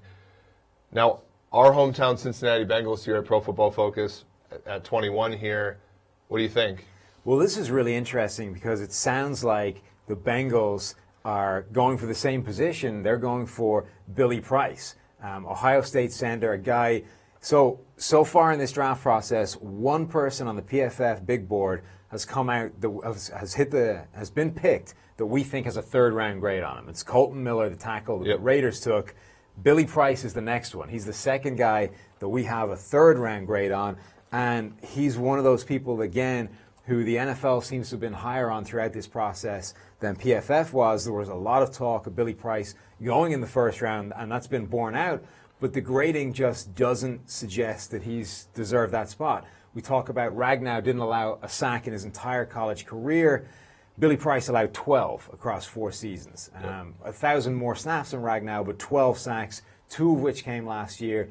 All of his seasons have been average at best, really, as a pass blocker, and the last couple of years have been pretty good run blocking, but that's a far bigger question mark than Ragnow. We would have much more concerns about how that's going to translate when suddenly everybody is an all-star level pass rusher. Yep. So pass blocking efficiency in the 20s in his class, run success rate, in the top 10, sort of a mismatch from what the league is now, right? And so, the Bengals, have A.J. Green, they have Andy Dalton. We've seen Andy Dalton be not an MVP caliber quarterback, but a quarterback that's in the upper echelon of our grading and things like that. When you put these players around him, the Andrew Whitworths, the Marvin Joneses, the Mohamed Sanus, and players like that, this pick gives them a player on the offensive line. Got Cordy Glenn in the offseason, but does it move the needle enough to sort of take their offense to sort of the next level? That'll remain to be seen. Now, just to go to sort of the analytics again, George and I, ran our 10,000 simulations of the season. We like Cincinnati going over their win total of 5.5. I'm not necessarily sure if this pick helps that happen as much, but we do like what they have going on in their secondary. We like how good they are up front defensively. Their linebackers are actually pretty good in coverage and things like that. So we still like the Bengals generally, but this pick is a bit of a head scratcher, as you said, a third-round value in the first. Having said that, center is an interesting spot in terms of the run block, pass block divide. We've been harping on all the way through this that the passing game is way more important than the running game, but centers have so few sort of action plays from a pass blocking standpoint that you can be worse and it not make that much of an impact, because even bad centers, when it comes to pass protection, are surrendering 20 total pressures in a season. Yep. So if you're pass blocking 600 times in the year, 20 of which are giving up pressure versus a good center giving up 5 to 10, it's 10 to 15 plays more in a season. And if you offset that with a guy who is dominating as a run blocker, this was Jason Kelsey last year for the Eagles. We spent the entire time, especially at the end of the season, saying, can we make this guy our first-team All-Pro center when his pass blocking is below average? And all of this stuff, the passing game is the most important, but his run blocking was so incredible. Well, we know pass blocking grades of the 3 lineman positions, center is the least stable for the reason you said. Like, a guy can go 5 more pressures in one season than the next, and his pass blocking efficiency drops 10 spots on the list or something like that. We do know also that Cincinnati has, their offensive line was substantially good in the 2015 season, for example. The weak link there was center and Russell Bodine, so they've overcome that before. Hopefully, they have higher hopes for this guy than they had for Bodine. So yeah, I think, like we said before with the last pick, it should represent an upgrade almost regardless of how he pans out, just based on what they had there previously. We obviously just have question marks when it comes to that pass protection, which is the more important part of the game. The really interesting thing would be, given the pick before, did the Bengals have their guy stolen out from under their nose and just go to number 2 on the board? Did they go on tilt? Yeah. It looks as though at 22 there has been another trade. Tennessee has moved up to 22 with, I believe, the Ravens, who were picking at Buffalo's original 22 pick. So that's something to keep an eye on. Tennessee moving up here from 25, it would appear. So that's kind of interesting. Tennessee, another team that doesn't need a quarterback, moving up for another position in this case. And it's really fascinating to see now how the board is developing and who is still left there. We talked before about the guys that we have third-round grades on being taken, which obviously means some guys that we have high first-round grades on are still on the board. Maurice Hurst is still there, and I think we're reaching the point now where you have to conclude it's probably the heart condition, it's probably a medical issue that's keeping him off. It was tough in the middle of the first round because I don't know how high everybody was on Maurice Hurst. Obviously, we were always pushing him more than everybody else, but in the teens somewhere was conceivable that was just his NFL value. At this point, I think you have to assume that the medical thing is affecting him a bit, but we still have some impressive interior offensive linemen. We've got Isaiah Wynn, the tackle/guard out of Georgia, Will Hernandez, the guard out of UTEP, Connor Williams, tackle from Texas, Dallas Goedert, the first of the small school guys that we expect to go. South Dakota State has a bit of Travis Kelce kind of potential, a real matchup weapon, which is what we're talking about, and of course the receivers. Right, we haven't had a receiver go yet. Tennessee, drafted one in the top 5 a season ago. They have Rashard Matthews, who's a pretty good player. Their offensive line has graded quite well for us. Hard to sort of see a need here for them. Maurice Hurst could be somebody that sort of goes ahead and makes that defense sort of next level, next to Jarrell Casey and Daquan. Next to what they have up front with Daquan Jones. So that's something that I think they could certainly go with. I think they could also use edge rush. I think they've got a couple of guys there at the moment that are okay. Arakpo in particular is good still, but Derek Morgan has fallen off. Both those guys are reaching the end of their lifespan. If nothing else, you need to start thinking about the future. And the old adage of you can never have too many elite pass rushers, even if it does turn out that he's significantly better than those guys. I think edge rush would make sense. Maurice Hurst does make sense for anybody because we've touted this all along. You can always make room for a dominant 3-tech, and that's what he is. Especially at this position in the draft. Exactly. Even though you have Jarrell Casey, if you can't find a way to get both Casey and Maurice Hurst on the field at the same time, wrecking offenses, you've got some problems. But I think there's a lot of places they could go. We're hearing right now that Rashaan Evans, the linebacker out of Alabama, is the pick. This is a really interesting pick because Evans is one of the more unique linebackers in this class. When you put on the tape, he hits people with a level of violence and aggression that nobody else does, including Tremaine Edmonds, including Leighton Vander Esch, Roquan Smith. Evans sets the bar for that particular thing. He's a really good run defender, perhaps not as good as people give him credit for because of that violence, the aggression. He's a really good pass rusher because he started off life as a legitimate edge rusher at Alabama before moving to linebacker. So he destroys running backs. As a blitzer, as an add-on guy, he is a dynamic weapon as a pass rusher. The question is he good enough in coverage to play? Right, and that was a place where Tennessee, next to Wesley Woodyard, who's been in the league for quite some time, they had J.N. Brown there. I mean, that is a place where they could get better. We know that's a nickel league. We need at least 2 inside players at linebacker. So that's an interesting one. I would have also, they do have some question marks in their secondary. Adoree Jackson was a good pick, I think, a season ago. Kevin Byard was all pro. But Logan Ryan, Malcolm Butler, Ryan really struggled when he came over from New England. Is Butler somebody who's kind of in that mold as well, where, a lot of his success was schemed there. But, again, they were a team, again, you remember they trade up here, so we don't necessarily know, what they gave up here. But trading up for a linebacker, we're not exactly sure, how much value's there. We talked about, the path to NFL success for guys like Josh Allen on offense, for Lamar Jackson. I think the same thing is kind of true with Rashaan Evans. You almost need a plan for the type of player he can be, unless you think that, again, just more time playing linebacker gets him improving dramatically in coverage. But, I think you need to take advantage of his pass rushing skills. The player that he reminds me of a little bit is Dante Hightower in New England, a guy from the same college. But I think that is the template for him to be a really good NFL player. It's, you don't need him to be a Luke Kuechly kind of coverage linebacker. You can have him attack the run. You can have him as your add-on blitzer as a pass rusher, just running over running backs, tight ends. You're going to need to block him with an offensive lineman. Otherwise, he's bringing pressure. And then he just needs to kind of hide a little bit in coverage, just to survive enough to be able to be used as that You need your defense rusher to be unpredictable enough where he can't be somebody you constantly attack. Yeah. Yeah. And the only problem with that is you need that level of creativity on defense to embrace that. The Patriots and Bill Belichick obviously have done it with Hightower, and that's kind of their MO. But how many other teams out there are prepared to get that creative, and are the Titans one of them? Yep. Yeah, so speaking of, New England's picking here at 23. This is the pick that they got from the Rams for Brandon Cooks. What do we think that they do here? Well, they brought Lamar Jackson in for a workout, so obviously Tom Brady's successor is going right here. I mean, can you think of another team that sort of had, everybody's like, okay, now they're going to trade up for Lamar Jackson. They're going to trade up. They must have some sort of intel to sort of know that he's going to be there at 23. It's really remarkable, what they're doing here.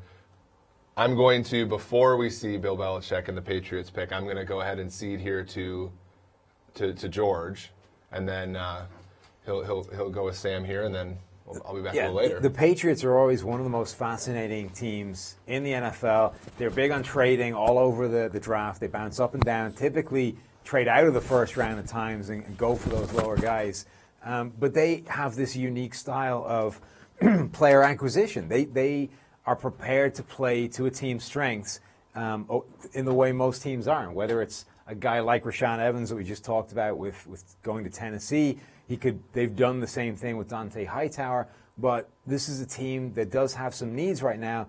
And we talked before about no receivers going off the board yet.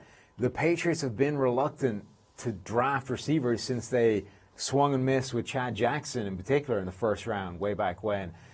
they need a guy that can get open, and that's Calvin Ridley. We talked about that before. That would be a really intriguing pick. I thought that they were kind of, enticing other teams to go up and get Jackson in the hopes that maybe it would, it would lead, them to get their guy at a discount. But now you do have to wonder, if that was, kind of real and they take that opportunity. But you have Tom Brady. He's pretty darn good still. He is. And you have, not just Lamar Jackson still there, but Mason Rudolph, Kyle Aletta, a lot of guys still there, and they are not done with picks in the first round. So, you get a guy like Calvin Ridley now, and you can still get one of those quarterbacks later. You kill two birds. The other thing to bear in mind is that they lost their left tackle, Nate Solder, in free agency. They have basically had two guys manning the left side of that line for Tom Brady's entire career. It was Matt Light, then it was Nate Solder, to the point where a lot of people, I think, thought that they would break the bank for Solder just to maintain that continuity, to keep, that's the one position they're prepared to kind of pay the market value to keep that guy in town. They didn't. They let him walk out the door. Dante Scarnecchia, their offensive line coach, is a little bit of a magician. He's been able to turn relatively struggling offensive linemen into some quality players, whether it's Marcus Cannon, Shaq Mason at right guard. Do they think that they need to take a left tackle now? Do they have faith that Scarnecchia can make more witchcraft happen and move one of these guys to left tackle? Who would they go with then? Would they go with Connor Williams, do you think? Connor Williams, tackle out of Texas. I think Isaiah Wynn, he was a guy that everybody was putting inside the guard before, but the same logic we used with Nelson earlier in the draft, let's give him a shot to succeed or fail at left tackle first, where he was so good in college, and let's see if he can do it. If he can't, again, you can move him into guard, but why would you not give him a shot at tackle where he's shown in college he was fantastic, and let's see if he can replicate that at the NFL level, if that's what they're doing. Yeah, I think the value is there that you're almost foolish not to try it if the guy has either, shown signs, has played the position before, you just might as well do it. You can, that guard position, a lot of people will say that, left guard, I can fill that position, right? But left tackle, I've got to have someone in there that, can really make, really keep that premium rusher off, because that pass rush, if they, we talk about this all the time, that negative pass rush or pass block grade on the tackle position is so much more detrimental than it is at guard, and so I think it's worthwhile. And what's interesting is how you apportion out the kind of where the value is, because I've heard some NFL guys recently say that you take Wynn and you put him at guard, and the value add is that he's played tackle before, so if there's an injury to your tackle, you can kick him out and you can play left tackle there. I mean, I would argue that you start off the other way and you say, let's play him at left tackle the whole time, because if he's really good there, that's a good thing. And then, you've got you can plug the guard easier. That's an easier position to find and to replace. So that's the way to do it. But if you look at his tackle numbers, in college they were fantastic. Last season he allowed 2 sacks, no quarterback hits, 3 hurries. His entire college career allowed just 4 sacks, 2 hits, 20 quarterback hurries. So this is a guy that really didn't allow an awful lot of pressure. His spider chart in the PFF draft guide compared with the rest of the league looks pretty good. His pass blocking efficiency was 5th in this class. This is a player who has so far demonstrated that he can play left tackle at an extremely high level, and the only thing making you think that he has to play guard at the next level is that he's got kind of short arms. I think you give him a shot. I mean, what's funny about that is we're going to just write off actual production because of a guy's arm length, when the production actually kind of disproves that matters to begin with. So it looks like the pick is in now. And it is Wynn. Wow. So the question is, are they playing him at left tackle or are they seeing him as a guard? What was interesting is that, for a lot of these guys that are questions whether they're going to move inside or not, at the Senior Bowl you'll see them take snaps everywhere. Wynn didn't take a snap to tackle. He was in at guard all the way through the week. It just wasn't an option. He went left guard, right guard, but no snaps to tackle. And yet, I wouldn't shock me if the Patriots were the one team that were like, you know what, this is where the value is. We're playing him at tackle. You would expect the Patriots would at least be the one team to know where the value is. Yes. Right? So when you take a guy like him at this pick, you're thinking probably those 2 things that you mentioned. And we saw this with the Saints last year. Having versatility on the offensive line is so important, because when you have that one, we talk this all the time, you have that one weakness Yeah. it really torpedoes everything that you're trying to do, right? So if you can just plug holes when those injuries crop up, you're going to save yourself, maybe a win or two across the season. I mean, offensive lines are really all about how bad your weakest link Yeah. is. Like, if you have one bad weak link on an offensive line, that can single-handedly destroy an entire game plan and ruin a game for you. Yeah. All you need to do is to make sure there's no obvious hole to attack. If you don't have that, if you don't need to have a bunch of all-pros Right. there. You just need a bunch of guys that aren't single-handedly ruining the game for you. And they announced that, they announced him at tackle, you which go. means, right, that the Patriots wrote tackle on the Tackle card. on the sheet. So I think you have your answer there, which, that's just so cool to see, because oftentimes you have this, predisposed notion you just can't do this, right? And that, like, such a kind of ridiculous mindset. And even we did it. Is everybody projected him into guard, and we initially listed him as a guard on the PFF, in the PFF draft guide, and then spent the entire time saying, why are we putting this guy in a guard? He's played really well at tackle. Let's put him at his tackle and, listen there and see at the very least, again, do that. Let's see if he fails there and move him inside. And again, that logic holds up for the Patriots.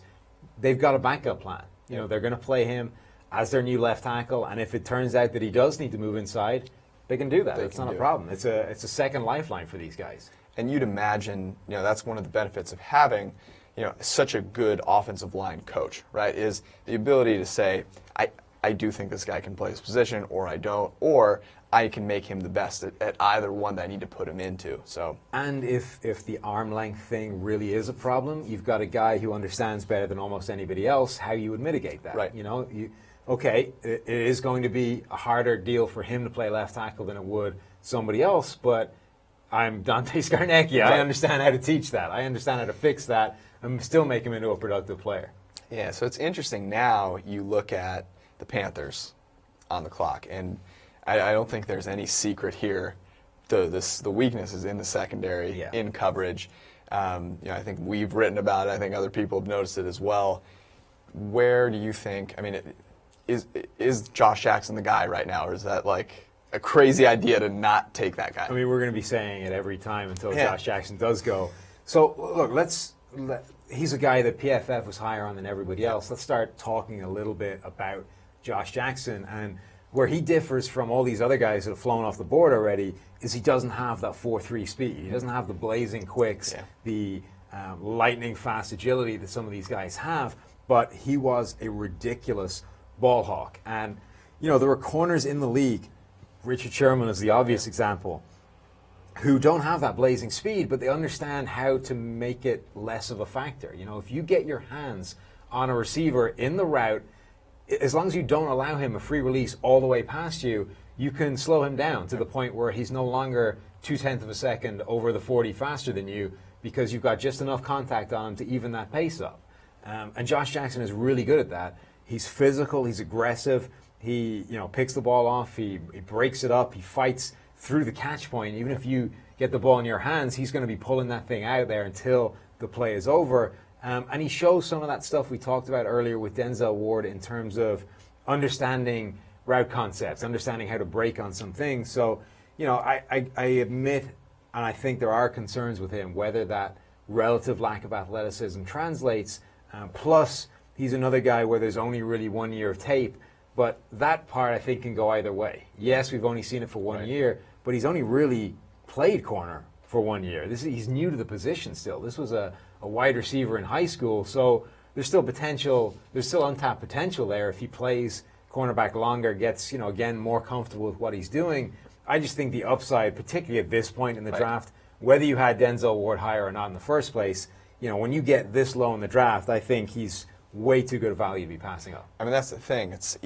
You're looking at what's left over, right? And this seems to be sort of clearly the guy that stands out from the pack. And it's not as if the Panthers sort of have the luxury to say, we'll let this one slide and see what roll with what we've got. They've kind of got to take their shots here. So maybe if they're not sold on him, they do look at trading back and seeing if they can pick up an extra pick here and maybe look to a guy like, I don't know, Mike Hughes or Isaiah Oliver or something like that. Yeah, and what's interesting is, even if you compare him to the other alternatives that are around right now, if you look at the numbers, they're just incredible. Like last season, Joshua Jackson allowed 43.8% of passes sent his way to be caught. He was actually the second most targeted corner in the FBS, in all of college football. That was incredible. He was being targeted at a huge rate, picked the ball off 8 times, batted it away 17 more times, allowed a passer rating of 31.3. The NFL passer rating for just taking the ball and throwing it into the dirt is 39.6. So statistically, you were better off just getting rid of the ball every time than you were targeting Josh Jackson with it. And when you compare that to guys like Dante Jackson, Jackson allowed a passer rating of 80. Right.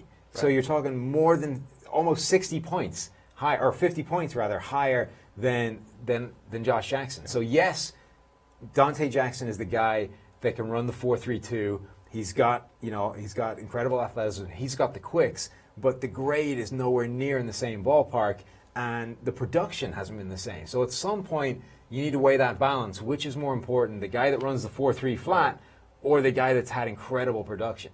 And the interesting thing about Jackson is that he's a very different corner in terms of where you want to play him on the field, right? He's the guy that has shown, I think he mid-60s pass rating allowed when in the slot. And so if you are dedicated to putting him in the slot, he has that value there. But they desperately need, coverage at all, all parts of the field. So looks like the pick is on its way in here. And we've got our first receiver off the board. Not who you thought. Not Calvin Ridley. I don't mind that it's not Calvin Ridley because I think this wide receiver group is chaos. Yeah. I think I kind of agree in principle with the idea that the value for receivers is low in the first round. It's all these guys are first/second round guys. We would have had Calvin Ridley as our number one, though actually Mike just made a unilateral decision there. I think James Washington might be the best guy, but DJ Moore is our number 3 receiver, wide receiver out of Maryland. He's the third guy on our board. We have him at the very top of the second round. He's going here to the Carolina Panthers. And it's interesting because we talked before about the various plans to make Cam Newton into this franchise quarterback. And, he's an inaccurate guy, so how do we best maximize his potential? And the first plan was we just get 6'5" guys. He's going to overthrow everybody, so we'll get a whole bunch of guys that are 6'5", and he can't overthrow them. It's not 3 flies up. From what I understand. No, and it turns out that 6'5" guys can't get open. Right. So now you're asking Cam Newton to throw to a bunch of guys that won't separate, and it's always going to be a contested catch, and that's just not a high percentage play. Plan B is to draft Christian McCaffrey, Curtis Samuel, and we start running things out of the backfield. We make everything a high percentage, easy throw for Cam Newton. Yeah. The problem is that he'll be more accurate doing that than he was deep down the field, but he'll still not be accurate. It still won't be a high percentage offense for Cam Newton. Plan C, I think, might be the thing that they should have done in the first place, which is just find some wide receivers that can get open.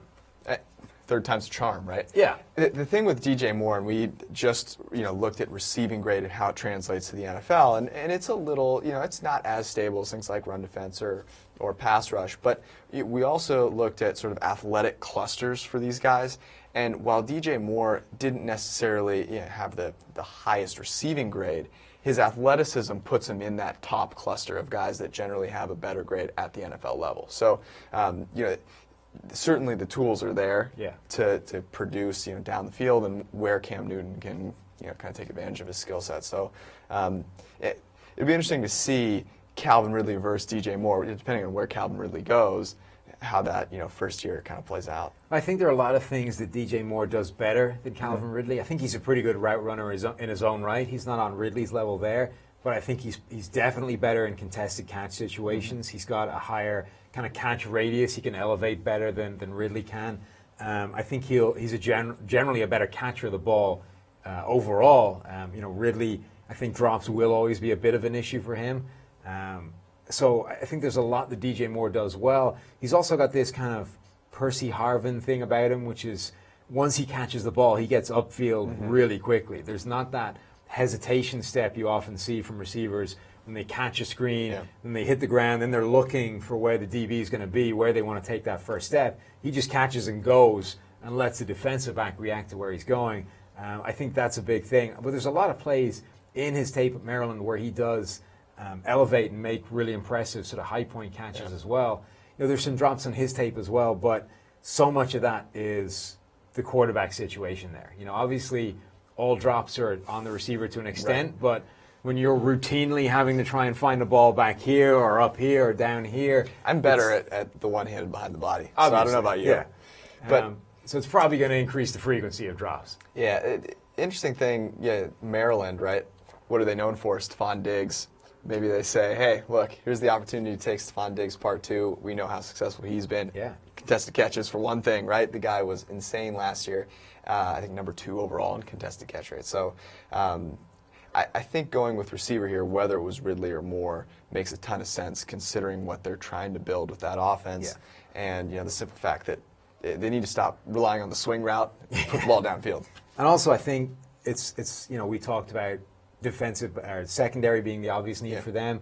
It is a strong draft for secondary. I think you come back in the second round for your cornerback, for your safety. I think there'll still be value there. So they had the pick of the wide receivers in this draft. At the bottom of the first round, they had their pick of all the wide receivers there. I think that is a legitimate way of spending that pick. You're going to be able to come back in the second round, take a guy in the secondary to add there, and you'll still get value because there's going to be a lot of those guys, particularly because cornerback and in particular is so it's so scheme dependent. Right. Who you have on your board at the top is going to be completely different to how somebody else does depending on what coverage they run the most.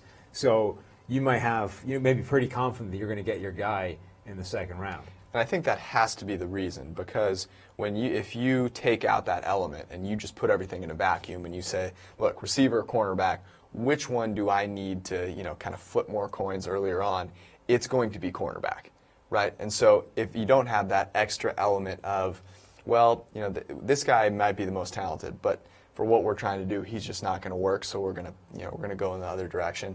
I think if you take that element out, you really do have to go cornerback. But in this situation, I think you can see sort of the logic behind it, which makes some sense. Yeah, no, I think that does make sense. What do we got up next? We got Baltimore.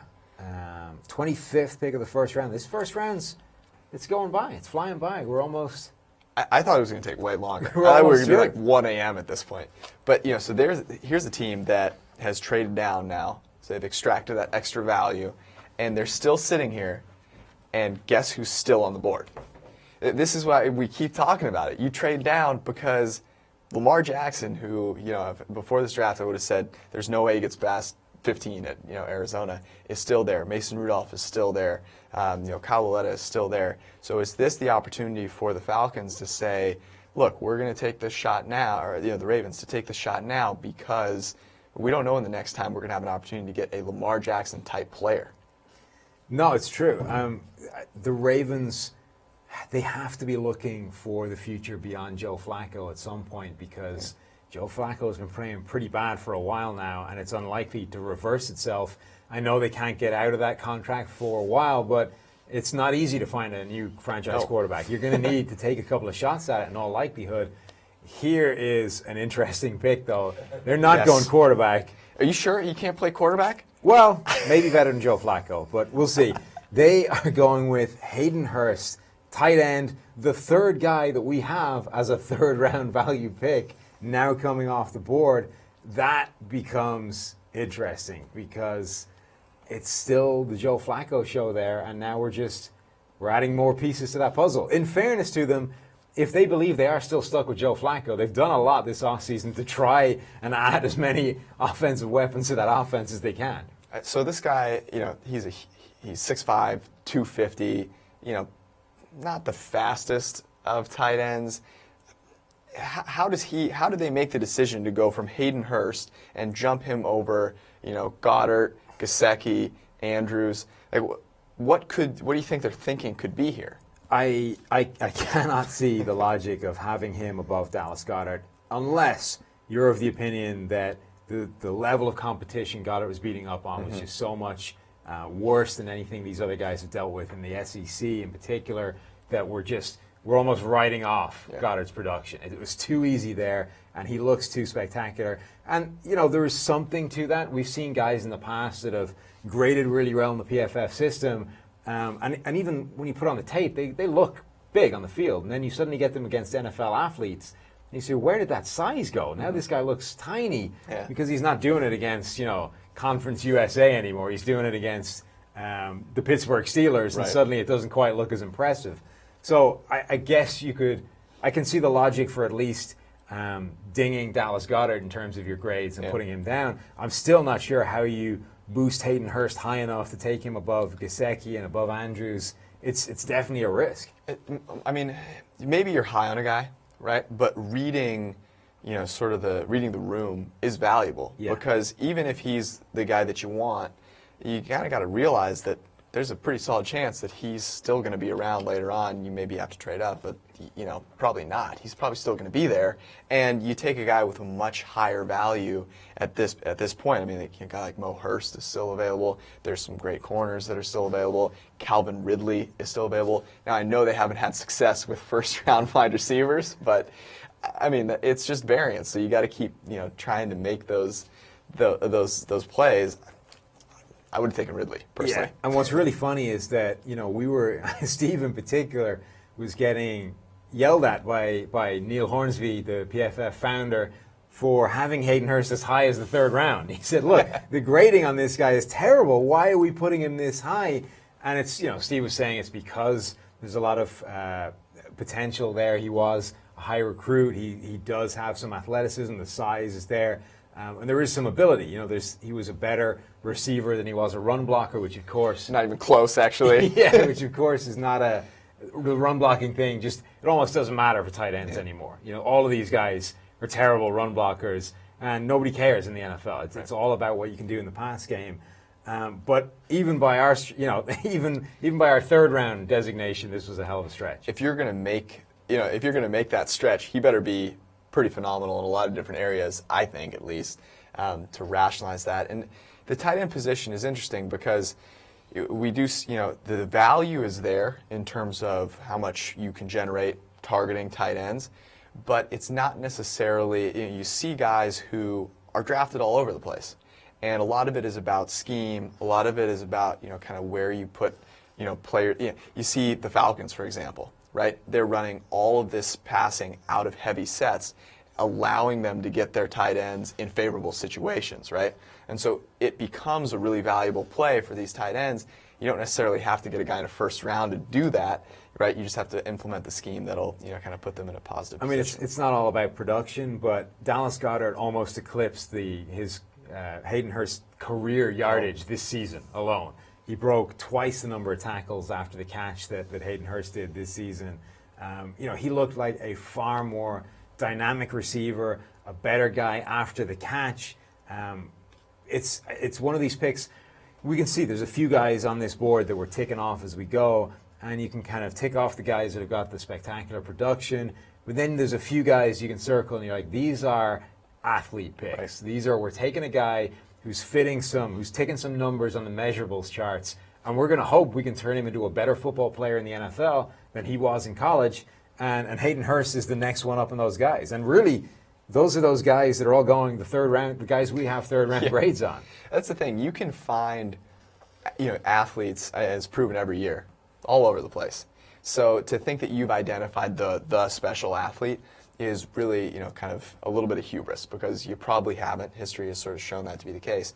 So now is the time. The Falcons, they've waited, they've been patient, and sure enough, Calvin Ridley finally has a home. He's got Matt Ryan, second highest graded quarterback. He has been a cluster one quarterback for us. A guy, this has got to be an ideal scenario for the Falcons. This is a perfect fit for Calvin Ridley. It's a perfect fit for the Falcons. We've talked before about the supporting cast element to quarterback play. And when you really surround a guy with elite supporting cast all around, what it does to his overall production, this has the potential to really do that for Matt Ryan, because obviously you've still got Julio Jones there, and now you've added a guy who has this next level route running skills, the ability to not just get open, but to get wide open. He doesn't he doesn't just get open more than anybody else in this draft class. He maximizes the distance by which he gets open. There's some stuff that I highlighted on that article that I wrote in ProFootballFocus.com where he manufactures his own pick plays. He pushes the route just deep enough that he knows it's going to take out a defender. And he didn't need to do it. The guy had outside leverage. He could have just broken that route inside, and he would have been open anyway because he's fast. Yeah. But he would have been tackled after a 4-yard gain. So he could have done that, been open, gained the first down. But he knows that if he pushes this guy just a little bit further, he's going to take him out completely, and he's going to catch the ball and have 10, 15 yards of run after the catch skills. And that's the kind of stuff, I don't know that you can teach that. Why is that so important? We keep coming back to this with quarterback play. The open pass is the most consistent in terms of how well they're going to perform on it. And so the more open passes that you can provide for your quarterback, and now Matt Ryan doesn't need them because he's pretty good no matter what, but when you do and he puts it on the money, that yard after the catch, it's so valuable. And this is one of those things that sounds so obvious, so self-evident, but it's fun putting numbers to this stuff, and you're saying, well, of course, the stuff that's wide open is the easiest stuff to complete and the most valuable because it's going to make the biggest plays. Right. But there's huge value in being able to quantify that and saying, right, Calvin Ridley is the guy that is going to get open more than anybody else in this draft class, and the number of easier throws that he is going to manufacture for Matt Ryan because of that is massive. And then you've got Julio Jones on the outside just doing what he does, getting open, killing people when it comes to contested catches, just making freaky things happen. You've still got Mohamed Sanu. You've still got the guys they have in the backfield. This is now a devastating offense when it comes to playmakers that you now have to try and defend. And you think about the guy that that they're sort of replacing, and replacing is probably the wrong word because I think they're upgrading probably quite a bit. But Taylor Gabriel was an extremely valuable piece for them that Super Bowl season, right? And it took a sharp downturn last year, but that was sort of that missing element. A guy who can dominate short and down the field. And I think, he's probably not, really he's not quite as fast as Gabriel was, but when you have that skill to get open, you can make up for that. Yeah, and he is a downfield threat. He averaged, I think, 45 yards per reception on deep pass attempts. So he's got incredible straight line speed, but again, the route running is what separates him. He knows that he can just breeze past a guy, but he also knows that if he gives him a little head fake at the top of the route, he's going to send him a couple of yards that way and be able to break into even more space than he would. So it's, again, about maximizing how open he gets. The other thing that's interesting is there are some negatives to Ridley's game. He isn't obviously a perfect prospect. That's why he's going lower in this draft. But the stuff that he does well is important. And I don't think he's going to be this run after the catch guy who's going to catch screens and take them distance. Alabama uses him that way a lot. I don't think he was great at it. His age is a thing that concerns a lot of people. He's 23 years old. Not many receivers at that age have been productive at the next level. Having said that, one of them was last year. It was Cooper Kupp for the Los Angeles Rams. So given how good he is as a route runner, I'm not huge on the age thing. But I think he's an interesting player because of that, because there are some flaws to his game. He's not a contested catch guy. He doesn't have the best hands in the world.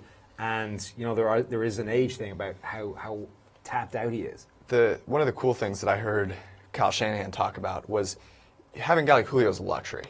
But what you really want is versatility and productivity across the board. And that's, you have a guy like Julio Jones already there. He's drawing tons of attention. You're not asking Calvin Ridley to be Julio Jones, right? You were asking him to be a piece of the grand scheme, and they have, as you said, got so many weapons. He comes into a situation, probably unlike a lot of these first-round wide receivers who immediately kind of have to step in and be the guy.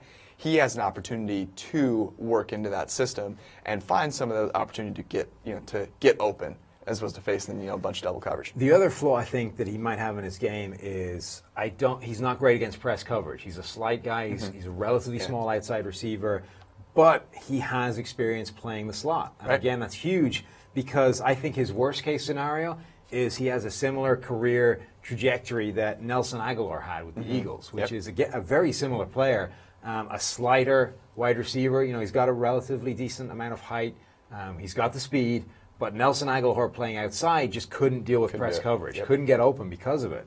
So I think worst case scenario, the same thing is true with Ridley, and you move him full-time to the slot, and you get the same kind of production boost that Aguilar had this year when he moved to the slot with the Eagles, but you got a guy with better route running. Aguilar is a pretty good route runner, but he doesn't have that next level stuff, the magic that Ridley has doing that. So, worst case scenario, you end up with one of the best slot weapons in the league. Which, as we've talked about 20 times today, is super valuable. And what we've seen is that the guys that have played that position before at wide receiver have much more success when they move to that position in the pros. And Nelson Aguilar is a prime example of that. We wrote him up in the column that we wrote about that. Moving on now to the Seahawks. Once again, trade back. We're thinking, maybe they wanted Josh Jackson, but they figured we could wait on him. He's still there. Richard Sherman is gone.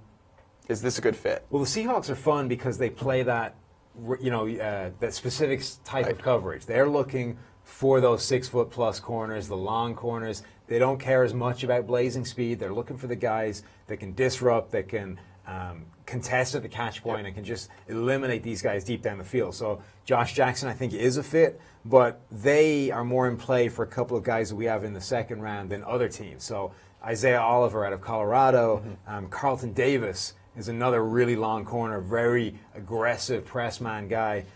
Those two, I think, are far more in play for the Seahawks than they would be for a lot of other guys. So those three, I think, are very much in play for the Seahawks. So we have just spent time talking about the second most valuable position on the football field, cornerback.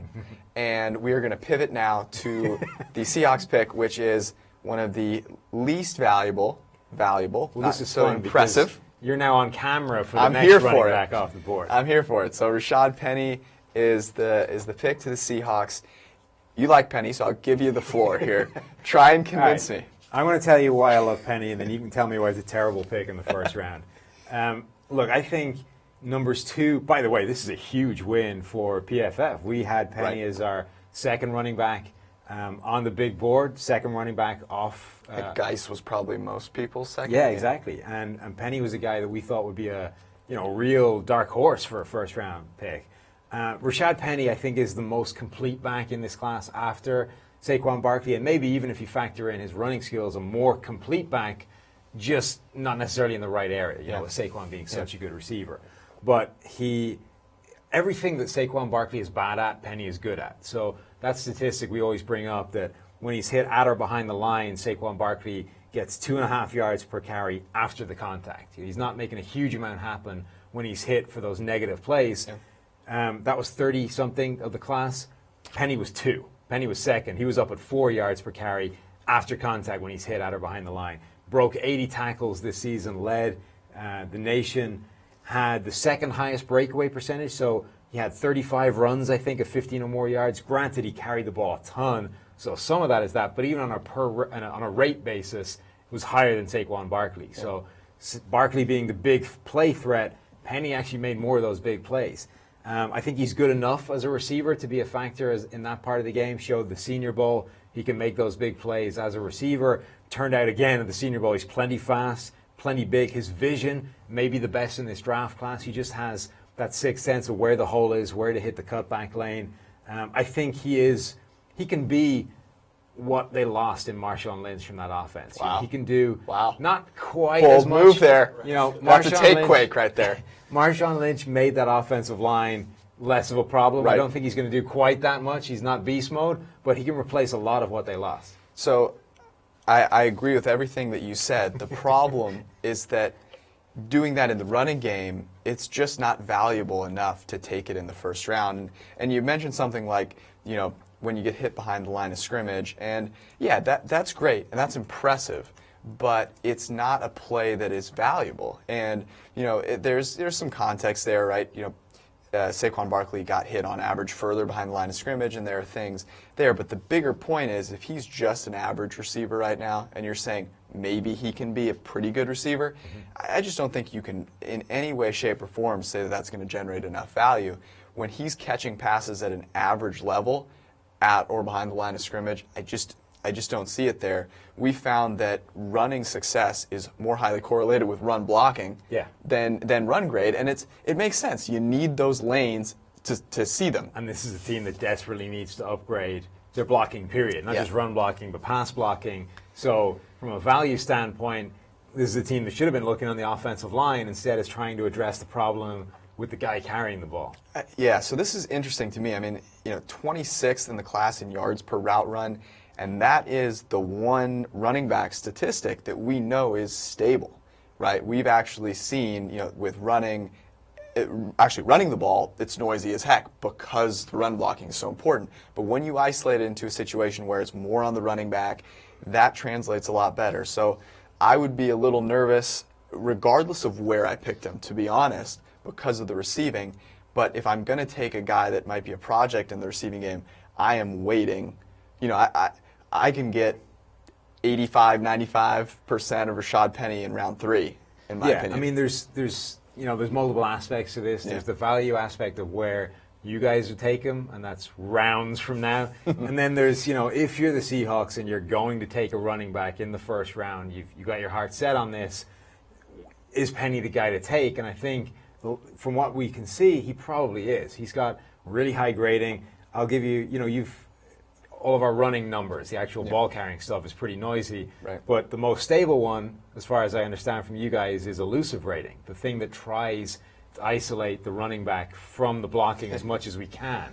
And Penny had the number 1 elusive rating in this class. So when you start to look at the yards per carry after contact, you look at the broken tackles, he's making as much happen on his own, or more happen on his own than any of these other guys. So if you're going to go running back, he's the guy to take over Geis, over Michel, over Chubb, Ronald Jones, all of whom I think have the same kind of question marks about what they can do as a receiver, which at the end of all this is why we had Barkley as our number 1 guy, because he's the one guy you don't have any questions on when it comes to receiving skills. He's going in the slot and you're shivering, right? I mean, the thing is that elusiveness and missed tackle, the ability to force missed tackles is pretty stable. But it's one of those things where it's just so hard, even if you force a missed tackle, to generate that value. So we're going to agree to disagree. We'll fight off camera about this. Look, I'm with you. I think the points you guys are making are valid. The league generally, we talked about the position being devalued, but actually in terms of where they're getting taken, the league is still dramatically overvaluing running backs.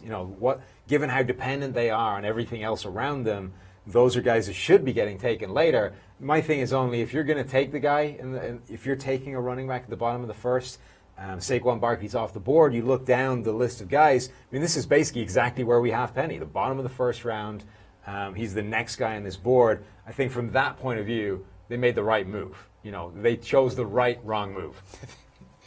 What a positive spin on a not so smart move. I mean, if you said, hey, Josh Jackson, our number 1 corner, is there, or our number 2 running back, I mean, you'd have to, seriously, you'd have to dilute my drink in order to get me to convince that they were going to take the I'm not going to try and convince you that's the right move to make. Look, I think Josh Jackson's the guy you take there. They need help in the secondary. He was our number 1 corner. He's a guy we think is a top 10 talent based on what we've seen from him. I'm not defending taking Rashad Penny over Josh Jackson. We got the Steelers pick up now. They are in picking number 28. Leighton Vander Esch was the guy I always wanted for the Steelers. They have gone in a completely different direction. This is fun because I put out a tweet during the week and I said, who is the most crazy name we are going to hear sneak into the first round? And a lot of people told me it was Terrell Edmonds, the younger brother of Tremaine Edmonds, the linebacker out of Virginia Tech. Safety, the Steelers are taking Terrell Edmonds. He'd have to be like 15 to be younger than his brother, from what I understand. But, I mean, we had him at 19th in our safety rankings. So, I mean, there's got to be certainly look, his athleticism, you could make the argument they're not picking him to be a safety. Right? That's possible, and I think there is this new kind of idea of, blurring the lines of position. And if you have a guy that, might look like a safety at one point, but then at linebacker, he's a totally different player in what he brings to the table. I mean, even just from a body type standpoint, those lines are totally blurred at this point. Roquan Smith is, 220 pounds? Smaller than Terrell Edmonds. There are safeties that are, over 220 pounds. So what is it that determines that this guy is a safety versus a linebacker? And particularly in college now, there's a whole swathe of these guys coming out who played that walkout overhang position that doesn't really exist in the NFL. So guys like Fred Warner out of BYU, and again, they're all in the same ballpark of 220, 230 pounds. Right. Is he a linebacker? Is he a safety? It kind of depends what you want to do with him in your system, because at this point, from a body type point of view, they're the same thing. Yeah, I mean, so he ran a 4.47, 6'2", 220. All that being said, his production in coverage was subpar, to say the least, I guess we could say, and that worries me, right? If I'm going to take a guy who I'm moving positions or whatever it may be, I need to know that he can cover.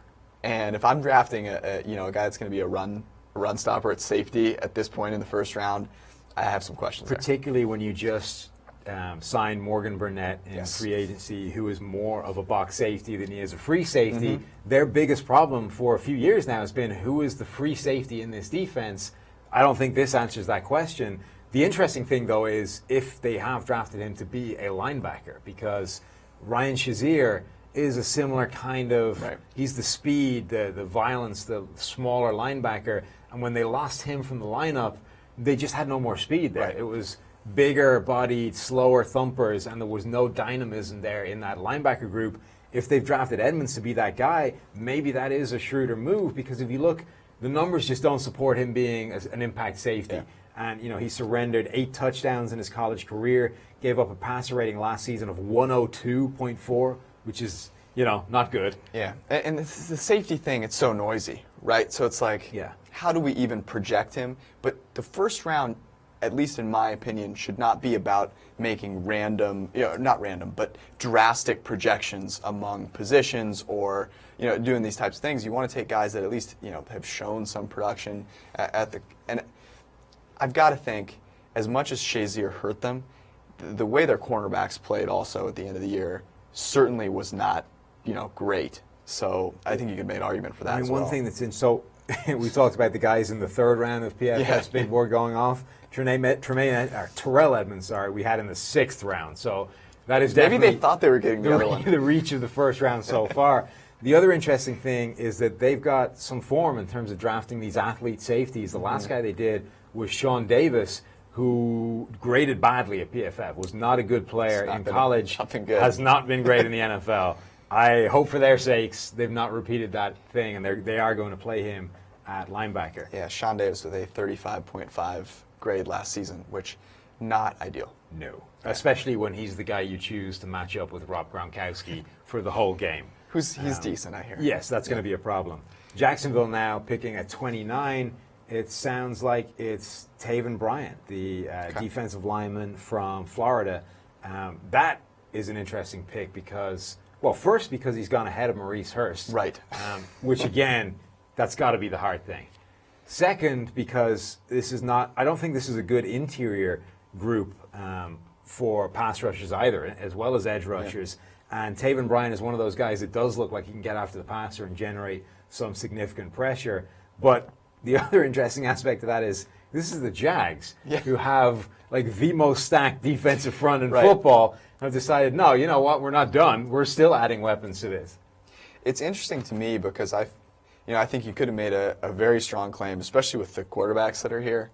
I mean, just take shots. If Bortles pans out, trade him and get another first-round pick. But you up your chances of becoming a truly elite team. You've got this elite defense. It's not, adding Bryan is not going to drastically change that defense in a way that, especially given what they already have. So take a player where the upside and potential are so much greater, and get an approximation of an interior player later on. I mean, whether Taven Bryan is the pick or not, I'm kind of amazed that the Jags this low in the first round are prepared to pass up one of these quarterbacks who we think should have gone the first round. Lamar Jackson, Mason Rudolph.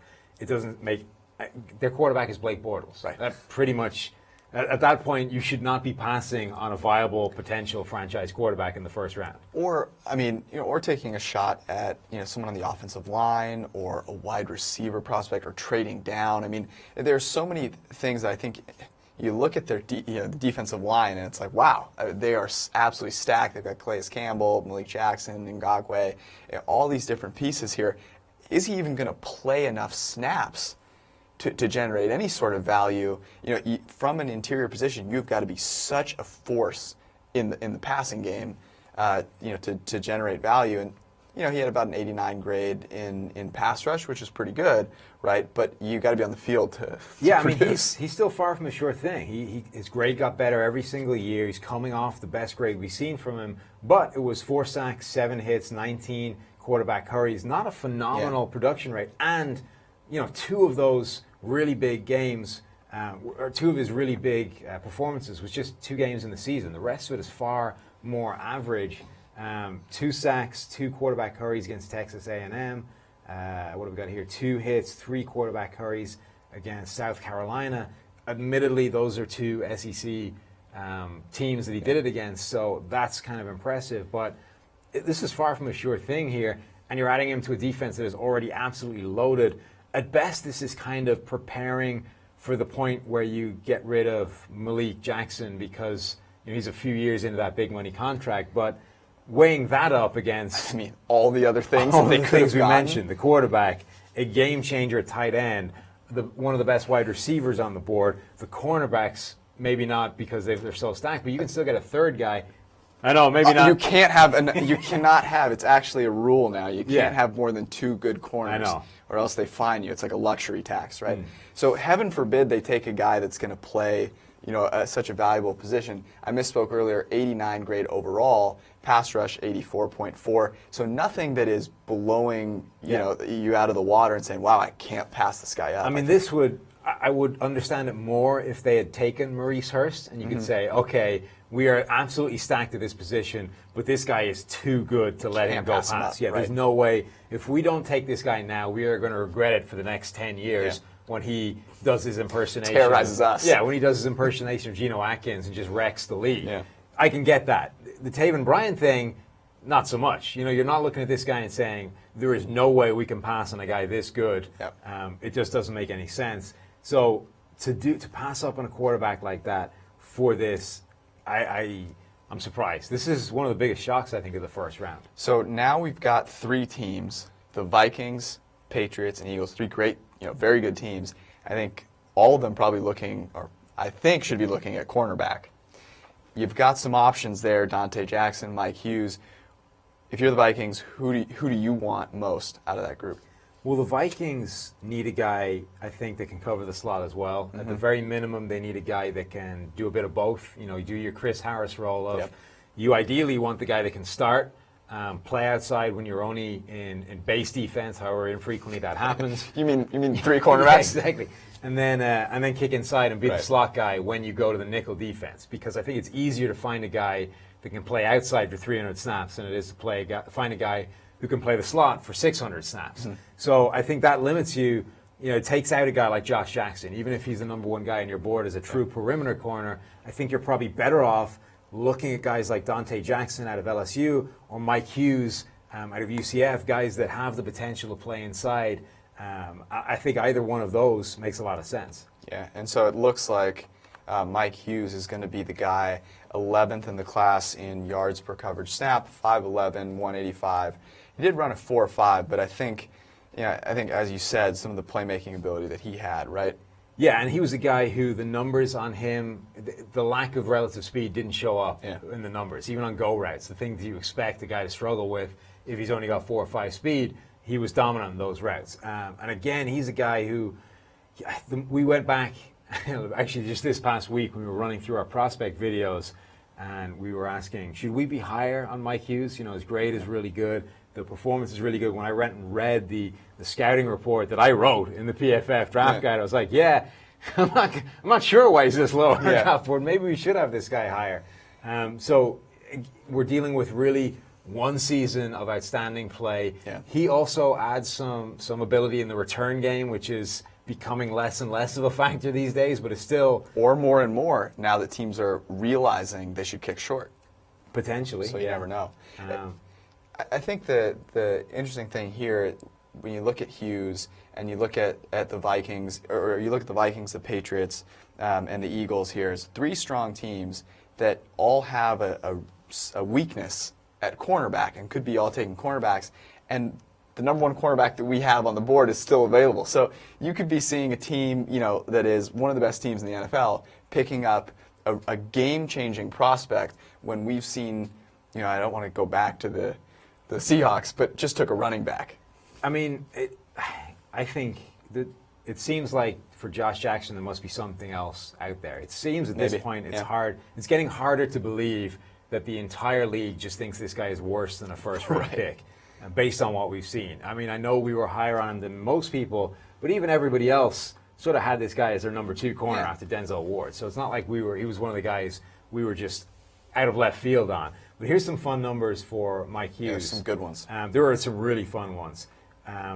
He wasn't beaten for a pass longer than 21 yards all season, so that's pretty good. That's decent. If you're not giving up essentially a big play all year, that's going to be a useful addition to a defense. Didn't allow a single touchdown in coverage, had 4 interceptions, 8 pass breakups, only allowed an NFL pass rating of 35.5 when targeted.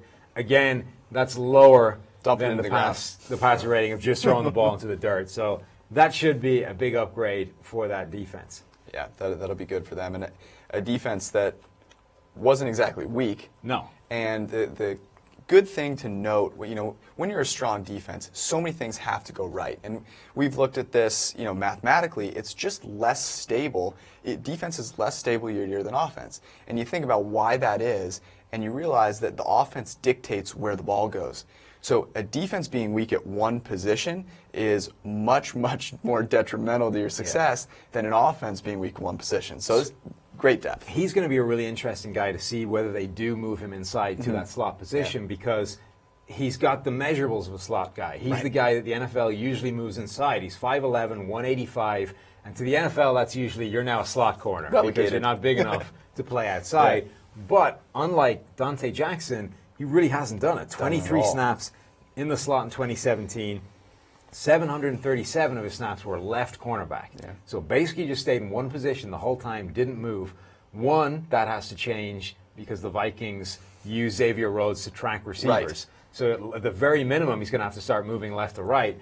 And if you're going to move him into the slot, you're now into this territory of he hasn't done it before. Is he going to be able to do it at the next level, even though he has that slot corner kind of body?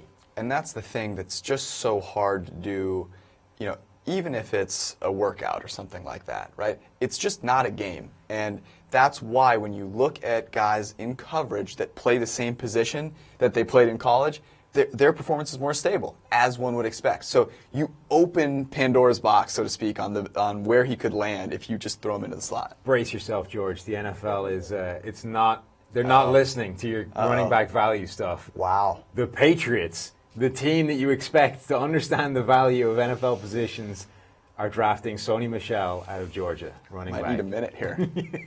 This hurts a little bit. Put in so much work. They are clearly not listening enough to the PFF forecast, which maybe that'll turn them around. I think you're going to have to make sure that they're getting that. And send that over to them, right? Maybe they just haven't found the RSS yet. They haven't hit the iTunes. It's not getting to their phones. It's not on Stitcher basis. yet. That's and the Patriots are an all Stitcher We know team. the Patriots are a Stitcher team, and that's the problem. So the Patriots are one of the smartest organizations. They do a great job of acquiring draft capital, and they go and pick Sony Michel. What are the positives? Well, the Patriots are interesting because almost every mistake you can attribute to them making from a personnel point in recent years, they've done it before. So we've talked about them. They've kind of shied away from wide receivers since they missed on Chad Jackson. Yeah. But they drafted Lawrence Maroney in the first round. About to say. And that didn't exactly go too well either. So now they've finally come back to the first round running back, and they've taken a guy in Sony Michel who is a really interesting back because I think he's stylistically very different from these other guys. He is that one-cut zone runner. He sticks his foot in the ground, bursts upfield. His acceleration through the hole, I think, is fantastic. He has been more of a factor in the passing game than some of these other guys, so you've got that going for you at least. But still not exactly a huge part of their passing offense in Georgia. I mean, this is a really interesting pick for a team that everybody wants to give credit to in terms of they always do the smart thing. Yeah. But apparently not now. I will be one of the last people to doubt Bill Belichick. Yeah. But I'm looking at Patrick Chung in the slot, and I'm saying to myself, you really think that Sony Michel is going to provide you more value than, say, a guy like Dante Jackson, who, if he is at least an average slot corner, is going to be more valuable? I just don't. And also, I mean, the Patriots they've created this running back by committee more than anybody else in the league. Yeah. They have like situational game backs, let alone a guy, who just has a third down role. Right. They will go into a game and say, okay, this is a Rex Burkhead game. Or this is a Garrett Blunt game. If you're a running back for the Patriots, you may be like a 3-game plan guy. Right. You're a 3-game plan player, and the rest of the time you're eating up 12 snaps a game. I mean, how impactful can you be on those 12 snaps? Honestly, not that impactful. That's what the math says. He would have to, in a running back by committee, right, where he's in, just a fraction of the snaps, he would basically have to be a receiver out of the backfield to generate value. Which is entirely possible the way the Patriots deploy their running backs at times. And maybe this is looking ahead and saying, we have this huge edge in the running game, and all of a sudden we're going to average 8 yards a carry. Maybe. But I'm going to say the odds on that are tempered at best. But even if you look what's in their backfield right now. They've got Rex Burkhead, Jeremy Hill, they signed as a free agent. That's right. James White is still there. Mike Gillislee from Buffalo before. Yep. Brandon Bolden is still there. And you add Sony Michel to this. I mean, unless your plan is to make him your feature back, all these guys are now. Maybe he's a slot corner. Maybe. We don't. That would be. We've done it before. Receivers and cornerbacks. Troy Brown, Julian Edelman moonlighted on the defensive side of the ball. I mean, they must clearly see something that we don't. The end of this first round is like guys adding luxury picks to areas they're already stacked in. For all we know about, the way that the football game is constructed and the things that are valuable, it's a discrete game. There are discrete plays, and you can clearly isolate the things that are valuable. It's just amazing to me that teams that clearly have a need for coverage haven't prioritized that a little bit more. I don't know. I'm baffled. Sony Michel, by the way, our 6th ranked running back overall. We have him as a mid-second round pick. Too high, by the way.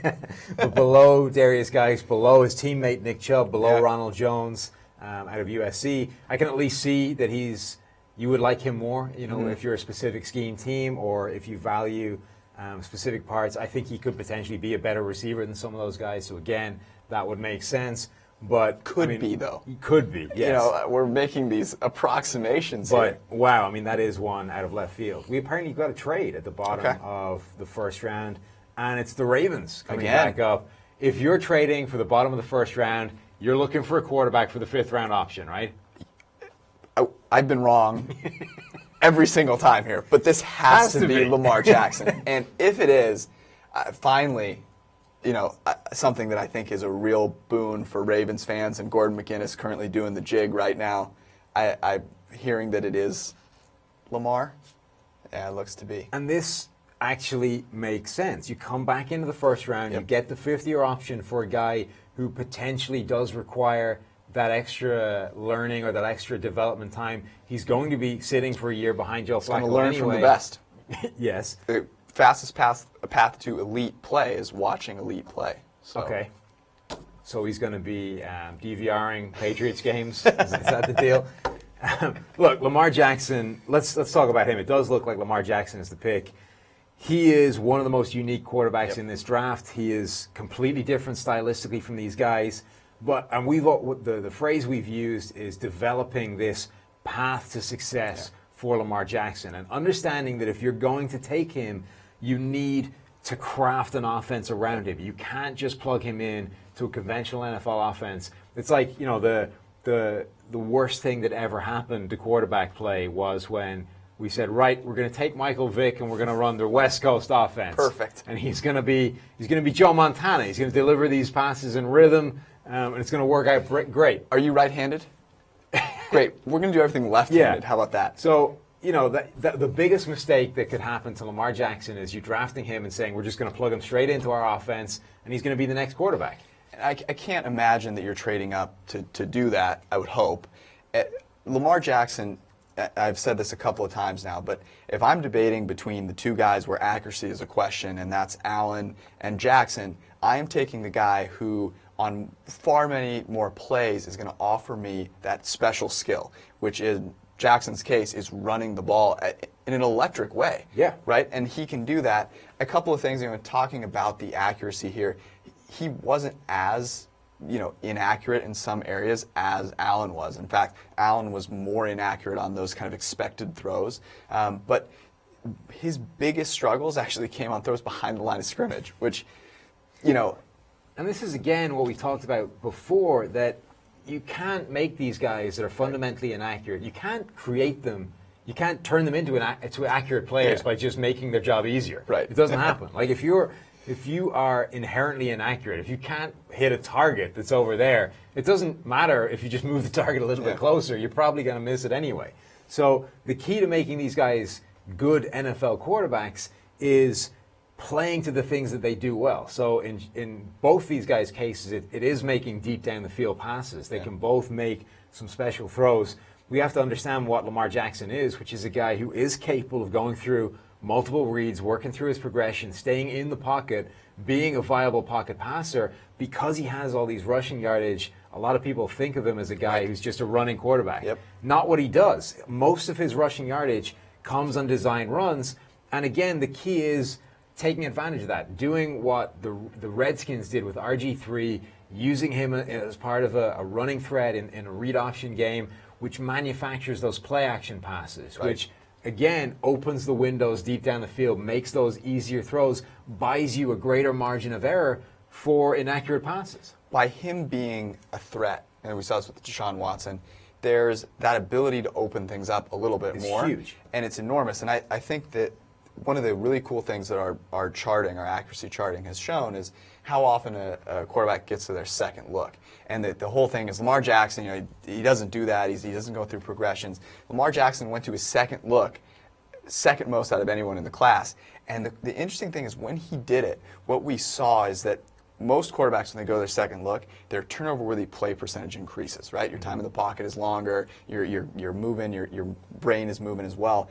He had one of the lowest turnover-worthy play percentages on second looks, average of 6.8 among all, and he was at just 2.27. So there is some sign there that this isn't just some guy who's totally inept at throwing the ball, but he also adds this incredibly special rushing ability. And the fun thing about this is because you're probably tied to Joe Flacco, a starter for this year, you can almost spend the Gordon season. just sat down. You can almost spend the season kind of developing this offense, drawing it up on the back burner, in a meeting room in a somewhere. clandestine site far away. In a secret meeting room somewhere in a bunker at the bottom of the Ravens facility. There can be a bunch of guys crafting this offense for Lamar Jackson for the time where he takes over to ensure that he is walking into a situation that does give him a shot to succeed. And to be fair, this is potentially a huge boon for Joe Flacco because while he's waiting to play quarterback, he might be their best receiver. Moving the wide receiver while he waits to take over while quarterback. He waits, right? It's a great idea. But let's just have a look at the big picture. What we just see in the first round. We've got 5 quarterbacks now went in that first round, which is, I guess, probably what the over-under would have been. 5.5, I think. Yeah, there you go. So the only guy that didn't make it from the list everybody thought would is Mason Rudolph, which, again, I think if somebody was going to fall out of the first round, it was probably going to be him. Yeah. We've got 3 running backs went in the first round. I thought we would definitely get one. We may get 2. Maybe. Third guy gets taken. Wasn't expecting that. And the team. Also right? The team, yeah. We've got a couple of PFF studs still on the board. We've got Josh Jackson. We've got Maurice Hurst. There's probably the heart thing with Maurice Hurst, but we've still got Connor Williams on the board. We've got Dallas Goedert on the board. Harold Landry's still on the board. Is that right? Did I miss him going, or is he still there? The point that you are hammering home repeatedly with every name that you read is that this is why you trade down. You just listed 5 guys who you might have been happy with at 10. Yeah. and they're still there in the second round. This is exactly the reason that you acquire those coin flips, you acquire these picks, because you just don't know, and that variance is so high. Obviously, the running backs are the most surprising to me. What was, like, I don't know, the most surprising pick or theme that you saw? Well, I'm kind of surprised by how little interest there was in some of the defensive backs. You know, not just Josh Jackson, who's still there, but it took a while for Derwin James to come off the board. Derwin James is one of the best players in this draft. That guy's tape is phenomenal. He helps you in all areas in coverage. For some reason, he slid down the board. Only 3 of these cornerbacks have come off in the first round. There's a bunch of guys. When we're talking about corners being the second most position, the second most important position in the game. That's the position where I thought you may get 4 or 5 of these guys flying off the board, especially with them being a pretty deep and talented class. The running backs obviously is an interesting thing. I'm still amazed hours after it happened that the Browns did go for the Baker Mayfield thing. The Browns have won the draft.